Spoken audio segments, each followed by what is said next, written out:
ठीक है, तो ये कैसा माउथ है? साइक्लो माउथ है, साइकिल जैसा, यानी कि सर्कुलर, सर्कुलर माउथ है जिसमें टीथ्स हैं। तो क्या ये च्युइंग कर पाएंगे? नहीं, ये च्युइंग की प्रोसेस नहीं कर पाते हैं, इसीलिए ये एक्टोपैरासाइट बन जाते हैं, बड़ी बड़ी फिशेस के ऊपर जाके चिपक जाते हैं साइक्लोस्टोमेटा, ठीक है, वहां से उनकी बॉडी से ही डायरेक्टली सक कर लेते हैं। तो एक ना था, कुछ ऐसे एनिमल भी जिनके पास जॉ नहीं है, लेकिन ह्यूमन बींग्स में जॉ में टीथ एम्बॉडेड है, ये बात यहाँ लिखी हुई, जिसको कहा जाता है थीकोडोंट, ये टर्म याद रखेंगे, थीकोडोंट, ठीक है। हाँ, अब टीथ जो है वो ह्यूमन बींग्स में या मोस्ट ऑफ मैमल्स में, मेजॉरिटी ऑफ मैमल्स में क्या है, लाइफ में 2 बार अपेयर होते हैं, appear twice in a life. पहला, फर्स्ट टाइम जो टीथ प्रोड्यूस होते हैं उनको कहा जाता है मिल्क टीथ, देन जो प्रोड्यूस होते हैं उसको कहा जाता है आपके परमानेंट टीथ। पहले प्रोड्यूस होते हैं आपके टेम्परेरी टीथ जिनको मिल्क टीथ कहते हैं, कि इन टीथ्स को रिप्लेस करने का काम किसका होता है? These teeth are replaced by the permanent teeth, यही लिखा हुआ है। परमानेंट टीथ को एडल्ट टीथ भी बोलोगे, ठीक है। अच्छा, मिल्क टीथ्स आपका, अब फॉर्मूला देख लेते हैं, फिर उसके बाद ये डायग्राम देखेंगे, ठीक है।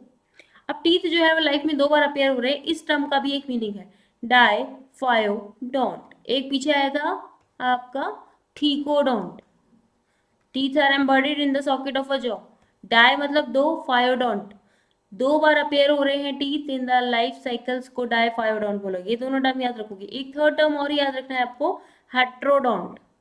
हेट्रोडोंट का मतलब है कि टीथ जो है डिफरेंट वैरायटी के टीथ प्रेजेंट है, डिफरेंट वैरायटी के टीथ्स हैं, अलग अलग साइज और शेप के हैं, उनका अलग अलग फंक्शन है, ओके।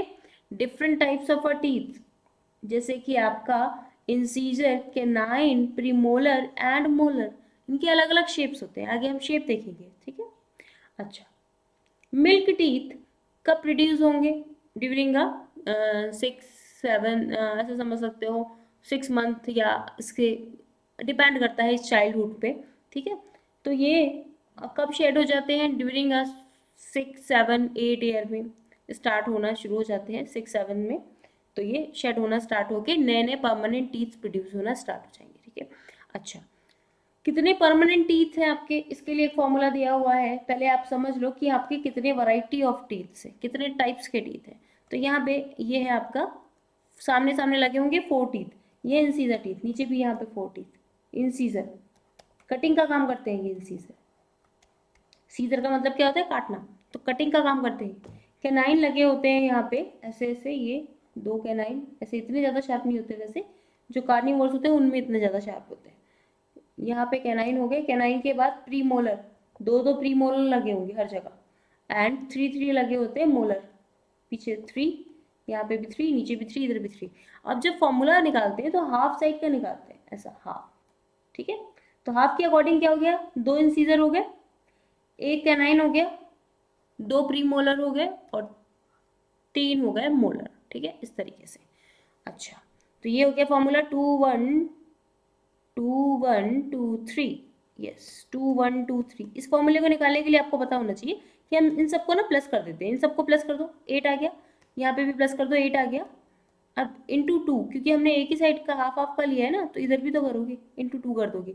अब इसको इससे डिवाइड मत कर देना, ये मैथ्स नहीं है, तो यहाँ पे इनको प्लस करके तो क्या आ जाएगा? 16 आ जाएगा, 16 इंटू 2, यहाँ पे 32 आ जाएगा, ठीक है। अब मिल्क टीथ में कैसे निकालोगे? मिल्क टीथ का भी एक फॉर्मूला निकाल लो। मिल्क टीथ में क्या होता है, कभी अपने बच्चों के दांत देखे हो ना, तब आपको पता चलेगा, सब कुछ सेम है, ये इंसीजर सेम है, कैनाइन सेम है, प्री मोलर की जगह ना मोलर आके लग जाते हैं। कैसे पता चलता है? प्री मोलर थोड़े कम ब्रॉड होते हैं, मोलर वाले थोड़े ज़्यादा ब्रॉड होते हैं, ब्रॉड वाले आके लग जाते हैं, तो प्री मोलर की जगह लिख दोगे 0, और मोलर की, प्री मोलर की जगह लिख दिया आपने, ठीक है, 0, और मोलर की जगह लिख दोगे 2, ठीक है। हालांकि वो स्पेस खाली नहीं है, वहां पे मोलर आके लग गए हैं। कितने मोलर लगे? 2 मोलर। तो टोटल यहाँ पे कितने हो जाएंगे? 20 टीथ्स। तो मिल्क टीथ 20 है और एडल्ट में टीथ 32 है, ठीक है। चलो, अब ये टीथ का अगर हम स्ट्रक्चर देखें बेटा, ये स्ट्रक्चर बना लो एक, इसका जो ये वाला पार्ट होता है, क्राउन, क्राउन पार्ट बोलते हैं इसको एक्चुअल में, this one is called enamel part, okay, enamel part.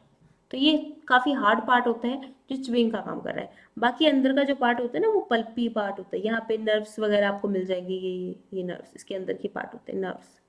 ठीक है, अब ये जो नर्व्स है आपका, कभी कभी ऐसा होता है कि टीथ में सेंसेशन बढ़ जाती है। ऐसा क्यों होता होगा?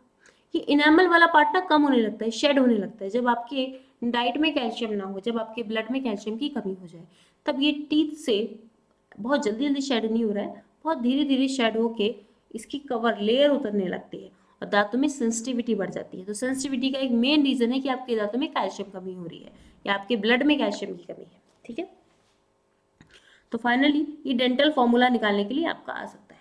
चलिए, अब इसके अंदर आपको माउथ में और क्या मिलेगा? माउथ के अंदर आपको मिलते हैं, एक आपको मस्कुलर टंग दिखाई देगी। ठीक है, मस्कुलर टंग क्या काम करेगी? आपका mastication of food. What is the meaning of a mastication of a food? Mastication food का मतलब है जो फूड पार्टिकल आप च्युइंग कर रहे हो ना दांतों से, उसमें इस टंग का काम है कि उसमें सलाइवा मिक्स करना। माउथ में सलाइवा भी है, तो फूड के साथ जब सलाइवा मिक्स होता है तो उसको एक टर्म दिया जाता है मैस्टिकेशन ऑफ फूड। ठीक है, तो यहाँ पे ये काम आपका इसमें हेल्प कर रहा है आपका मूवेबल टंग। अब ये टंग जहाँ से अटैच होती है, टंग जहाँ से अटैच होती है इनर पार्ट से, उसको कहा जाता है फ्रीन्यूलम। ठीक है, आपकी ओरल कैविटी में जहाँ से टंग अटैच है, जिस फ्लोर पार्ट से अटैच है, उसको कहा गया फ्रीन्यूलम। ठीक है, अब अपने माउथ का फ्लोर देखोगे जरा, माउथ का फ्लोर अपने टंग से ही टच करके देखो। जो आउटर पोर्शन है is become a hard and this one roof of the, अपने roof of oval cavity, oral cavity के रूफ को अपने टंग से ही टच करके देखो, तो आपको पता चलेगा anterior part is a hard, तो उसको कहा जाता है हार्ड पैलेट। पैलेट नाम दिया जाता है आपकी रूफ को, ओरल कैविटी की रूफ को। And posterior part is a soft. Posterior part, आगे का पार्ट हार्ड क्यों है? आपको यहीं पे च्युइंग करना है, कितने कितने हार्ड मटेरियल्स है आपको यहाँ पे च्युइंग करना है। अगर आगे का पार्ट सॉफ्ट होता तो वो डैमेज हो जाता है ना। तो एंड पीछे का पार्ट क्या है? सॉफ्ट है, ताकि जो बोलस बन गया है, बोलस का मतलब होता है जो बॉल लाइक स्ट्रक्चर है, जो आपने खाया इज बिकम अ बोलस। जब उसके अंदर सलाइवा मिक्स हो गया तब वो इजीली सॉलो हो सके, तो पीछे का जो पैलेट है इज अ सॉफ्ट पार्ट। ठीक है, अब यहाँ पे डायग्राम को देख लो। ये डायग्राम हर एक बच्चे को आई थिंक सो आता ही होगा, लेकिन फिर भी एक बार हम देख लेते हैं। यहाँ पे आपको ग्लैंड्स अभी मैं बताऊंगी। आपके 3 ग्लैंड्स हैं, 3 सलाइवरी ग्लैंड हैं, पेयर में होती हैं, तो आप पढ़ोगे 3 pair of a salivary gland, parotid, submaxillary, sublingual. Okay, ये है। ओके, अच्छा, तो ये है ओरल कैविटी। ठीक है, माउथ के अंदर खुलेगी जाके, ये ओरल कैविटी है, ये पैरेटेड ग्लैंड है। ठीक है, ये सब मैक्सिलरी एंड सबलिंगुअल ग्लैंड है। कहाँ कहाँ होंगी वो मैं बताऊंगी अभी आपको। ये फेरिंग्स वाला एरिया है। Pharynx is the common pathway for respiration and as well as the digestion. ये आपकी जा रही है ट्रैकिया। ठीक है, यहाँ पे एपिग्लॉटिस लगा होगा। एपिग्लॉटिस इसको कवर कर देता है, जैसे फूड पार्टिकल का वेट एपिग्लॉटिस पे पड़ता है, एपिग्लॉटिस विंड पाइप को कवर कर देता है, ट्रैकिया को कवर कर देगा, ताकि फूड पार्टिकल आपके विंड पाइप में ना जा पाए। ये आ जाएगा आपका इसोफेगस के, जिसको कहा जाता है फूड पाइप। ठीक है, अच्छा, ये कहाँ जाके खुलेगा? ये आपका स्टमक में जाके खुलेगा। ओके, स्टमक के बाद ये आपका कहाँ जाएगा? ड्यूडेनम वाले पार्ट में जाएगा फूड पार्टिकल्स। उसके बाद आपका जेजुनम वाले पार्ट में, देन इलियम वाले पार्ट में। ये तीनों ही पार्ट आपके स्मॉल इंटेस्टाइन के पार्ट है। स्मॉल इंटेस्टाइन के बाद आपका जाना है लार्ज इंटेस्टाइन में, then rectum and opening is called a anus. Simple है। यहाँ वर्मीफॉर्म अपेंडिक्स है, ये एक वेस्टिजियल ऑर्गन है।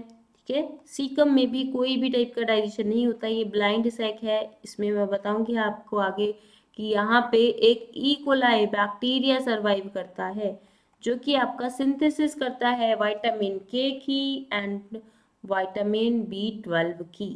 ठीक है, अच्छा, तो यहाँ पे ये है आपका कोलोन वाला पार्ट। लार्ज इंटेस्टाइन का सबसे मेजर पार्ट कोलोन ही होता है, ascending colon, transverse colon, descending colon. ठीक है, ये वाला पार्ट्स। तो ये एक सिंपल डायग्राम है, इसके अंदर आपको डिटेल में पढ़ना है।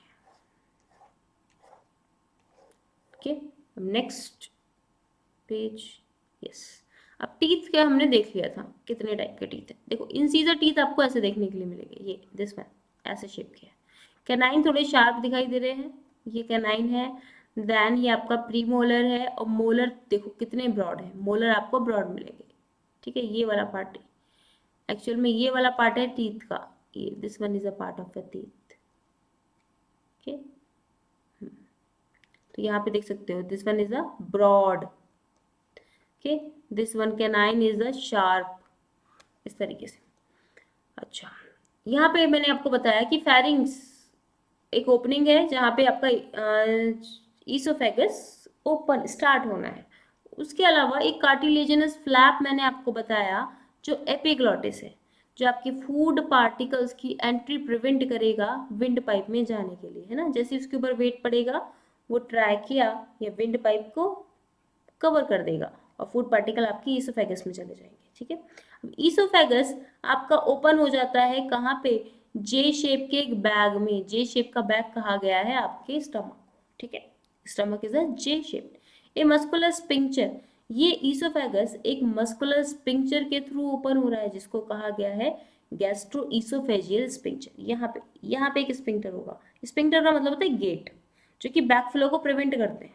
ठीक है, यहाँ पे एक स्पिंक्टर लगा होगा जिसको कहा गया है, नाम लिख लेंगे यहाँ पे डायग्राम में ही अपनी बुक में, गैस्ट्रो ईसोफेजियल। गैस्ट्रो ईसोफेजियल क्यों नाम दिया है गैस्ट्रो इसलिए नाम दिया है क्योंकि गैस्ट्रिक एसिड, गैस्ट्रिक जूस यहाँ पे बनेगा। Gastric word is related with stomach. Stomach में बहुत सारा HCl रिलीज होता है, तो इसको नाम गैस्ट्रिक दिया गया है। ठीक है, गैस्ट्रो, और ये कहाँ से आ रहा है आपका ईसोफेजियल, तो गैस्ट्रो ईसोफेजियल स्पिंक्टर के थ्रू आपका ये ओपन हो जा रहा है स्टमक में। Oesophagus open into a stomach by a gastro oesophageal sphincter. Okay, and stomach located in the upper left side. Yes, stomach left side located है, लिवर आपका राइट साइड लोकेटेड है। ओके, एब्डोमिनल कैविटी ही है, यहाँ से पूरा abdominal cavity है। Abdominal cavity में ये बात आपको पता है। ठीक है, अब स्टमक के 3 पार्ट यहाँ पे लिखे हुए हैं, कार्डियक, फंडस या फंडिक कह सकते हो आपको, और पायलोरी। ठीक है, मेजर पार्ट कौन सा है आपका, दिस वन, ये वाला पार्ट है। ठीक है, ये कार्डियक। अब कार्डियक, अब फंडिस वाले पार्ट में कोई तो डाइजेशन, यहाँ पे फूड पार्टिकल पहले तो पहुंचेगा नहीं, कहाँ पहुंचेगा, कार्डियक वाले पार्ट में पहुंचेगा। ठीक है, अच्छा, पायलोरी का जो एंड है, पायलोरी का एंड कहाँ जाके ओपन होगा, ड्यूडेनम में जाके ओपन होगा। यहाँ भी एक स्पिंक्टर लगा होता है जिसको कहा जाता है पायलोरिक स्पिंक्टर। सिंपल है, पायलोरी से पायलोरिक स्पिंक्टर। ठीक है, अच्छा, अब ये जो है आपका, हाँ, ये जो पायलोरी वाला पार्ट है वो ड्यूडेनम में जाके ओपन हो रहा है, यही बताया गया है, सिंपल है। ड्यूडेनम आपका किसका पार्ट है, स्मॉल इंटेस्टाइन का पार्ट है। Okay, a long coiled middle portion, अब ड्यूडेनम के बाद जेजुनम आना है। ठीक है, अब एक क्वेश्चन ये पूछा जाता है कि सबसे लॉन्गेस्ट वाला आपका कौन सा पार्ट है स्मॉल इंटेस्टाइन का, तो आपको पता होना चाहिए जेजुनम वाला पार्ट जो है लॉन्गेस्ट है। लेकिन हाईली क्वाइल्ड पूछा जाए, ये वाला क्वेश्चन आ गया था एक बार, हाईली क्वाइल्ड इलियम है लेकिन बड़ा जेजुनम है। ठीक है, highly coiled is a ileum, last वाला पार्ट हाईली क्वाइल्ड है। ठीक है, highly coiled is the ileum but longest is the jejunum. The opening of the stomach into the duodenum is guarded by the pyloric sphincter. आ गया ये line, pyloric sphincter के through यहाँ पे होगा, आई थिंक सो, यस यहीं पे। तो पायलोरिक स्पिंक्टर के थ्रू ही आपका जो पायलोरिक एंड है वो ड्यूडेनम में जाके ओपन हो जाएगा। ठीक है, ileum open into the large intestine. ठीक है, देखा था हमने वहां पीछे, इलियम जो है वो लार्ज इंटेस्टाइन में ही ओपन हो रहा था। It consist of a, yes, large intestine के 3 पार्ट है, caecum, colon and rectum. Caecum वाला पार्ट जिसको ब्लाइंड सैक कहा जाता है। ठीक है, यहाँ पे मैंने आपको बताया था सिम्बायोटिक माइक्रो ऑर्गेनिजम्स मिलेंगे। कौन सा माइक्रो ऑर्गेनिज्म है, ई कोलाई। सिम्बायोटिक का मतलब होता है both are beneficial to each other, हम भी इसके लिए बेनिफिशियल है, ये भी हमारे लिए बेनिफिशियल है। हमारी बॉडी के अंदर इसको शेल्टर मिलता है, न्यूट्रिएंट मिलता है, और ह्यूमन बीइंग को क्या देता है, ये विटामिन के की सिंथेसिस करके देता है, और विटामिन B12 की सिंथेसिस करता है बैठे बैठे। कितना अच्छा काम कर दे रहा है ना। A narrow finger like tubular projection कहाँ मिलेगा आपको? द वर्मीफॉर्म अपेंडिक्स, जो मैंने बताया था वेस्टिजियल है ना। Vermiform appendix finger like projection नीचे को जा रहा है, कहाँ पे? सीकम के नीचे की साइड में है ना। Which is the vestigial organ, ठीक है, अराइज फ्रॉम द सीकम, ठीक है, ये क्वेश्चन आ सकता है। Caecum open into the colon, caecum colon में ओपन हो रहा है। कोलोन के अपने खुद के 3 पार्ट है, ठीक है। 80% पार्ट जो है ना वो कोलोन का, आई मीन लार्ज इंटेस्टाइन का 18% पार्ट, 80% पार्ट कोलोन ही बनाता है। कोलोन के अपने 3 पार्ट्स है, असेंडिंग कोलोन, ठीक है, जो ऊपर ऊपर जा रहा है वो वाला colon, and transverse colon and descending colon, ठीक है, इस तरीके से। अब हाँ, अब लास्ट वन की जो है descending colon is open into a rectum, ठीक है, और रेक्टम की जो ओपनिंग है उसको एनस कहा जाता है, ठीक है, ये बात आपको पहले से ही पता है। नेक्स्ट आपका wall of the alimentary canal, alimentary canal की कितनी कितनी वॉल है, कहाँ कहाँ है, कैसे कैसे, ये बात, ये पॉइंट इंपॉर्टेंट है। चलो इसकी लेयर पढ़ोगे, 1 2 3 4, 4 लेयर है। First one is the serosa, second one is the muscularis, third one is the submucosa, fourth one is the mucus. Lumen का मतलब होता है खाली जगह। बायो में कहीं भी ल्यूमन लिखा हुआ आ जाए तो इसका मतलब समझ आना कि अंदर की जगह खाली है, नॉन मस्कुलर, खाली एम्पटी जगह है, उसको कहोगे ल्यूमन। सिरोसा, सिरोसा वाली सबसे आउटर मोस्ट लेयर है, ठीक है, एपिथीलियम की बनी हुई है, एपिथीलियम। एक्चुअली में इसको मीजो एपिथीलियम बोला जाता है, मीजो एपिथीलियम, ठीक है। मस्कुलरिस वाली थोड़ी थिक है, मस्कुलरिस वाली 2 पार्ट में, ये देखो सिरोसा ना यही है बस, पतली सी ये जो लाइनिंग है, पतली सी, बहुत थिन, वेरी वेरी थिन, ठीक है। अब इसके बाद जो आ रही है मस्कुलरिस, वो थिक है आपकी, ठीक है। मस्कुलरिस आपकी थिक है और 2 टाइप की लेयर से मिलके बनी हुई है। बाहर वाली, इसमें थोड़ा सा कंफ्यूजन होता है बच्चों को, ध्यान से समझो। बाहर वाली कैसी है? लॉन्गिट्यूडल है, लॉन्गिट्यूडल का मतलब है एक के नीचे एक आ रहे हैं, ठीक है। और अंदर वाली सर्कुलर है, सर्कुलर मतलब एक पूरा सर्कल खींच दो ऐसा, एक सर्कल ये जा रहा है, दूसरा सर्कल ये जा रहा है, ठीक है, ऐसे ऐसे सर्कल सर्कल जा रहे हैं। तो आउटर वाली इज अ लॉन्गिट्यूडनल और अंदर वाली इज अ सर्कुलर, इन दोनों से मिलके बन गई मस्कुलर लेयर, ओके, याद रहेगा। Third one is a submucosa layer, okay. Next one, submucosa के अंदर आपको मिलते हैं नर्व फाइबर्स, आपको मिलती है ब्लड वेसल्स, आपको मिलती है lymph vessels, okay, blood and lymph vessels सब यहीं पे आपको सबम्यूकोसा वाले में मिलेंगे, ये बात इंपॉर्टेंट है, स्टार लगा लेना इस पे, ठीक है। अच्छा, म्यूकोसा वाली जो लेयर है आपकी, म्यूकोसा लेयर या तो फिंगर लाइक प्रोजेक्शन बनाएगी, अगर स्मॉल इंटेस्टाइन में है तो ये फिंगर लाइक प्रोजेक्शन बनाएगी, अगर ये स्टमक के अंदर है ये अलग अलग जगह अलग अलग तरीके का फंक्शन करती है और अलग अलग जगह स्ट्रक्चर भी अलग अलग बनाती है। जैसे स्टमक के अंदर ये इरेगुलर फोल्डेड बना देती है, म्यूकोसा वाली लेयर, सबसे अंदर वाली लेयर, ठीक है। स्टमक के अंदर इरेगुलर फोल्डेड्स बनाएगी जिसको रेग कहा जाता है, कि रेज एंड स्मॉल इंटेस्टाइन में फिंगर लाइक प्रोजेक्शन बनाती है जिसको कहा जाता है आपका विलाइस, है ना। चलो, तो ये वाली बातें आपको पता होने चाहिए, इंपॉर्टेंट है। नेक्स्ट आप देखोगे, तो यही सब कुछ बताया गया है आपका यहाँ पे,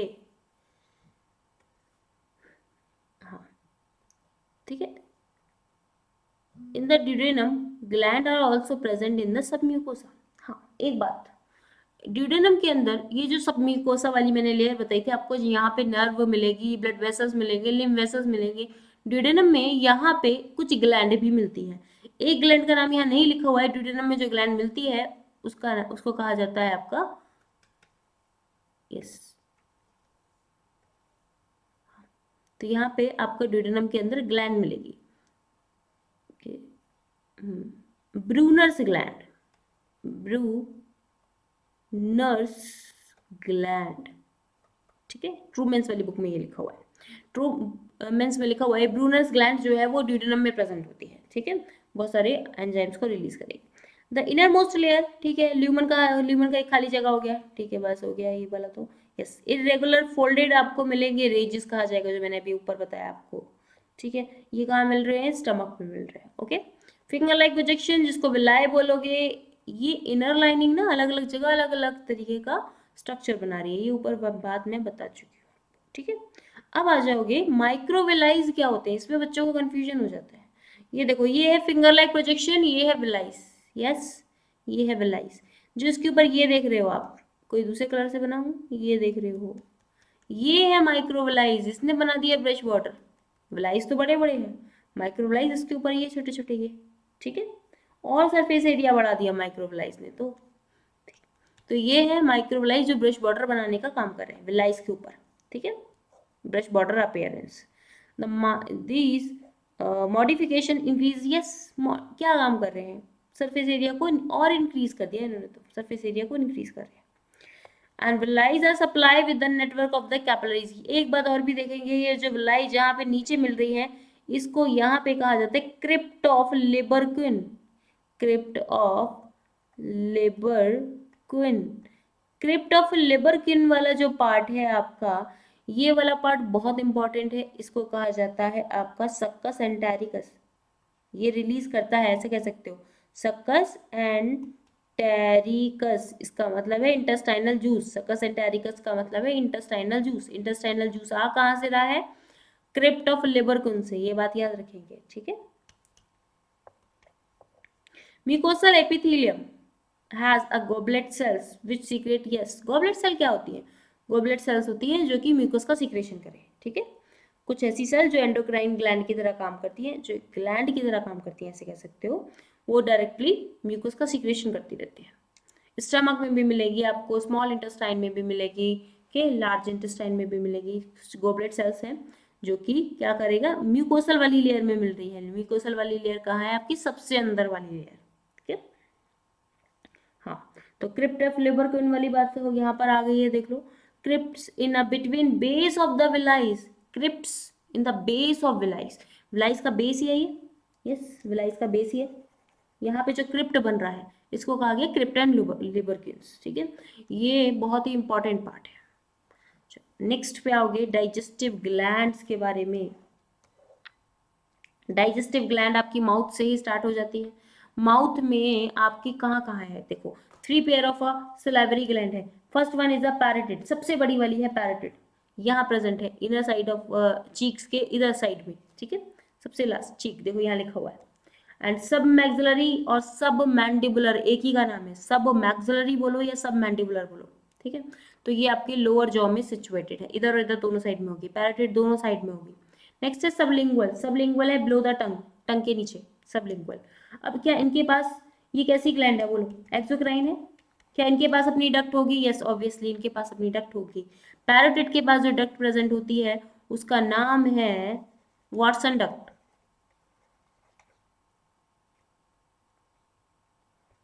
वाटसन्स डक्ट, ओके।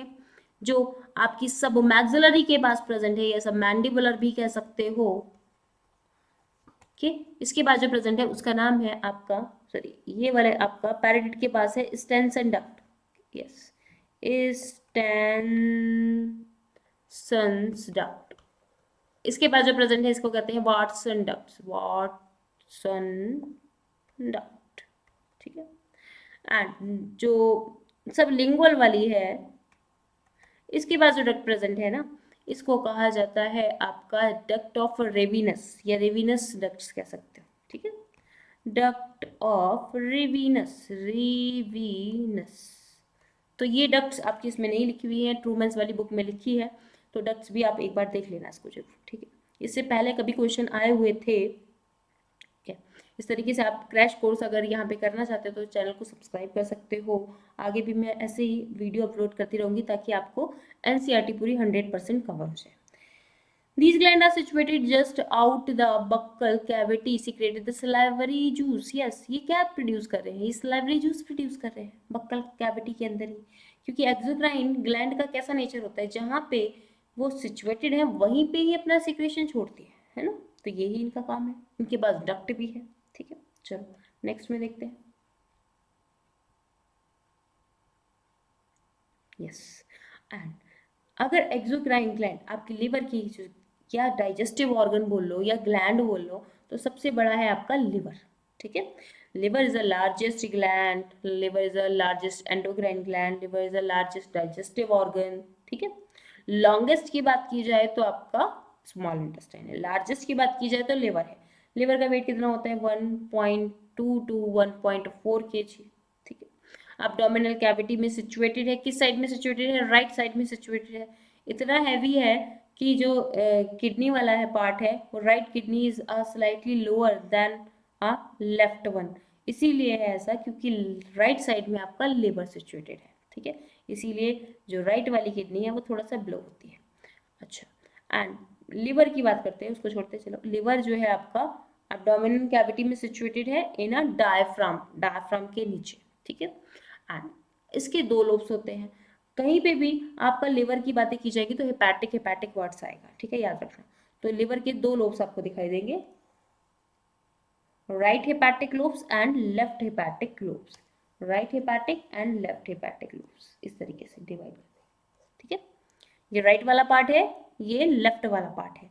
दो लोब्स आपको दिखाई देंगे यहाँ पे, जो कि एक कवर और शीट से कवर होते हैं, एक थिन कनेक्टिव टिश्यू से, बहुत पतला कनेक्टिव टिश्यू, उससे कवर होते हैं दोनों लोब्स। दोनों लोब हैं अलग अलग लेकिन फिर भी एक ही से मिले होते हैं बाहर एक लेयर से।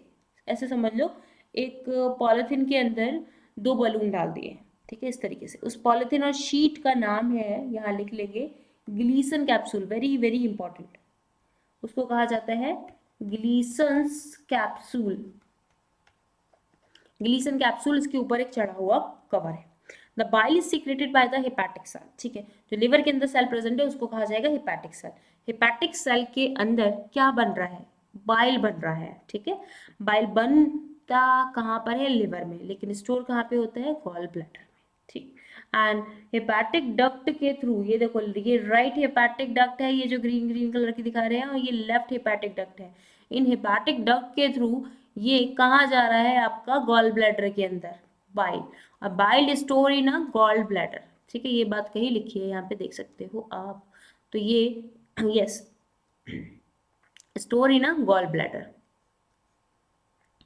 गॉल ब्लैडर की डक्ट को एक नाम दिया गया है, यहाँ पे लिखा हुआ है सिस्टिक डक्ट, ठीक, बाइल डक्ट, यस। तो यहाँ पे bile duct, duct from the gall bladder जो लिखा हुआ है ना आपने, इन्होंने, तो यहाँ पे नाम लिख देंगे। गॉल ब्लैडर की डक्ट का जो नाम है is called a cystic duct. पूछे जाते हैं कई बार क्वेश्चंस अलोंग, ये डायग्राम पे बेस्ड भी क्वेश्चंस आ सकते हैं। ए बी सी लिख के डायग्राम आपको पूरा लर्न होना चाहिए, कौन सा पार्ट का क्या पार्ट है, ठीक है, यस। अब यहाँ पे देखोगे बच्चों, the duct of a gall bladder, ठीक हो गया cystic duct. The hepatic duct हो गए, दोनों हेपैटिक डक्ट हो गए। अब जहाँ पे हेपैटिक डक्ट मिल रहे हैं, ये हेपैटिक डक्ट है दोनों, ये सिस्टिक डक्ट है आपकी, ठीक है। जहाँ पे ये दोनों मिल रहे हैं, मिलके ये जो डक्ट बना रहे हैं, इसको कहा गया कॉमन बाइल डक्ट, याद रखना। एक साइड से दो डक्ट आ रही है लिवर से, right hepatic and left hepatic. एक साइड से आ रही है सिस्टिक डक्ट गॉल ब्लैडर से, जहाँ पे ये दोनों मिल जा रही है वहाँ पे कॉमन बाइल डक्ट बन जा रही है, कॉमन बाइल डक्ट, क्योंकि दोनों में बाइल भरा हुआ है ना, तो कॉमन बाइल डक्ट, क्लियर है। अब ये दोनों कॉमन बाइल डक्ट जो है वो ओपन होगी यहाँ पे, ठीक है, यहाँ पे ओपन हो रही है। कहाँ पे, ये किसकी कौन सी डक्ट है, ये पैनक्रियाटिक डक्ट है, ठीक है। यहाँ पे ये पैनक्रियास से आ रही है, पीछे से आ रही है पैनक्रियास से, तो ये पैनक्रियाटिक डक्ट में जाके ओपन हो जाती है। तो यहाँ पे पैनक्रियाटिक डक्ट में ओपन हो रही है, तो ये कौन सी डक्ट बन जाएगी, अब भी कोई एक कॉमन डक्ट बनेगी ना, तो उसको कहा गया हेपैटो पैनक्रियाटिक डक्ट। हेपैटिक वर्ड आता है लिवर से, और पैनक्रियाटिक डक्ट तो नाम ही यही है, तो हेपैटो पैनक्रियाटिक डक्ट बन रही है। ये हेपैटो पैनक्रियाटिक डक्ट ओपन हो जाती है ड्यूडेनम में, यहाँ पे थ्रू द स्पिंक्टर, एक स्पिंक्टर लगा होता है जिसको कहा जाता है आपका duct of, sorry, sphincter of Audi. Audi से याद, ओडी, ऑडी गाड़ी से याद रखेंगे, हालांकि इसकी स्पेलिंग अलग होती है, ODDI, sphincter of, sphincter of Audi, यहाँ पे स्पिंक्चर ऑफ ऑडी, ये बहुत इंपॉर्टेंट है, ठीक है। अच्छा, एक स्पिंक्टर उन्होंने नहीं लिखा हुआ है, अगर मे भी आ जाए, वो ट्रूमेंस में वहाँ पे मेंशन है, यहाँ पे भी एक स्पिंक्टर होता है। जब ये जो कॉमन बाइल डक्ट है पैनक्रियाटिक डक्ट में ओपन होती है ना एक छोटा सा स्पिंक्टर, यहाँ पे भी लगा होता है, जिसको कहा जाता है sphincter of बॉयडन। बॉयडन, sphincter of बॉयडन। Boy done करो, बॉय डन करो, इस तरीके से याद कर सकते हो, ठीक है। The pancreas is a common both, yes pancreas तो बहुत ही ज़्यादा इंपॉर्टेंट है ना, एक्सोक्राइन की तरह भी काम कर रहा है, एंडोक्राइन की तरह भी काम कर रहा है, इसको मिक्स टाइप की ग्लैंड बोल सकते हो, हेट्रोक्राइन बोल सकते हो, ठीक है। अब ये जो है आपका इलोंगेटेड ऐसा लीव जैसा स्ट्रक्चर दिखाई दे रहा है ना, and these are situated between, ये यू शेप की जो नली है ना, ये ड्यूडेनम, ड्यूडेनम के बीच में ऐसा ऐसा सिचुएटेड दिखाई दे रहा है आपको, ठीक है। अच्छा, और ये क्या प्रोड्यूस करता है, पैनक्रियाटिक जूस प्रोड्यूस करता है, जिसके अंदर बहुत सारे एंजाइम होंगे, पैनक्रियाटिक एंजाइम बोलोगे उसको। एंडोक्राइन वाला पोर्शन क्या रिलीज करेगा, हार्मोन रिलीज करेगा, जैसे कि इंसुलिन एंड ग्लूकागोन। इस बारे में आप एंडोक्राइन ग्लैंड, एंडोक्राइन वाले चैप्टर में कंप्लीटली पढ़ेंगे, केमिकल कंट्रोल एंड कोऑर्डिनेशन वाला। अब आते हैं डाइजेशन ऑफ अ फूड होता है कैसे। डाइजेशन ऑफ अ फूड होने के लिए आपको पता है कि पहले मैकेनिकल प्रोसेस होगी, च्युइंग करेंगे आपका teeth, and mastication of a food होगा, ठीक है, एंड फिर उसके बाद सॉलिंग की प्रोसेस आ जाएगी, ठीक है। मेस्टिकेशन ऑफ अ फूड होने से सारा सलाइवा वगैरह सब मिक्स हो जाएगा उसमें। इसके बाद आपकी सलाइवा में lots of amount of water का होता है 90 to 90%। उसके बाद सलाइवरी अमाइलेज मिलता है, के सलाइवरी एमाइलेज, और इसके बाद आपका एक लाइजोजाइम भी मिलता है। लाइजोजाइम बैक्टीरिया और फंगस, इन सबको जो भी फॉरेन पार्टिकल है उनको किल करने का काम करता है, ठीक। टीथ और टंग ये सब मेस्टिकेशन ऑफ फूड्स में हेल्प करते हैं, फूड को बोलस बनाने में हेल्प करते हैं। आ गया ना, ये सलाइवा मेस्टिकेशन का काम कर रहे हैं। फूड पार्टिकल में सलाइवा मिक्स होने को ही मेस्टिकेशन कहते हैं, ठीक है। Mastication and mix up the food thoroughly, and mucus in the saliva help in the lubrication adhering the masticated food particle into a bolus। वही वाली बात आ गई। तो ये जो सलाइवा है वो फूड को बोलस बनाने में लुब्रिकेट करने में, एडहेरेंट का मतलब होता है कि डिफरेंट डिफरेंट पार्टिकल एक साथ चिपक जाए, है ना। तो चिपकाने के लिए आपको क्या लुब्रिकेंट ऐड करना पड़ेगा। तो लुब्रिकेंट क्या है, हमारा सलाइवा है। अगर फूड पार्टिकल इधर उधर बिखरे बिखरे रहेंगे तो एक बोलस बन के एपिग्लोटिस के ऊपर वेट नहीं डाल पाएंगे, एपिग्लोटिस के ऊपर वेट नहीं आएगा, तो ये पार्टिकल्स आपके कहाँ भी जा सकते हैं, विंड पाइप में भी जा सकते हैं। तो सलाइवस को ना थोड़ा वेट दे रहा है, and the bolus is conveying the pharynx में जाएगा ये फूड, ठीक है।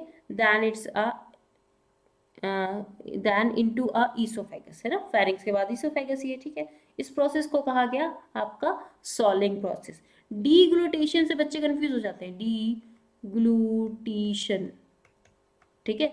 डीग्लूटेशन कुछ नहीं है, सॉलिंग ही है, ठीक है। जो आपने ये बोलस बनाया था ना, अब ये चला गया है फेरिंग्स में, देन आपका ईसोफेगस में। जैसे ईसोफेगस में पहुंच रहा है, ये प्रोसेस क्या है, सॉलो करने की प्रोसेस। सॉलोइंग प्रोसेस एक्चुअली इनवॉलेंट्री होती है। एक बार आपका फेरिंग्स में चला गया ना तो नीचे फिसलना ही फिसलना है उसको, तो इनवॉलेंट्री प्रोसेस है सॉलोइंग, याद रखना। The bolus further passes down through the oesophagus to a, कहाँ जाएगा ईसोफेगस के पास, फाइनली आपके स्टमक में जाना है।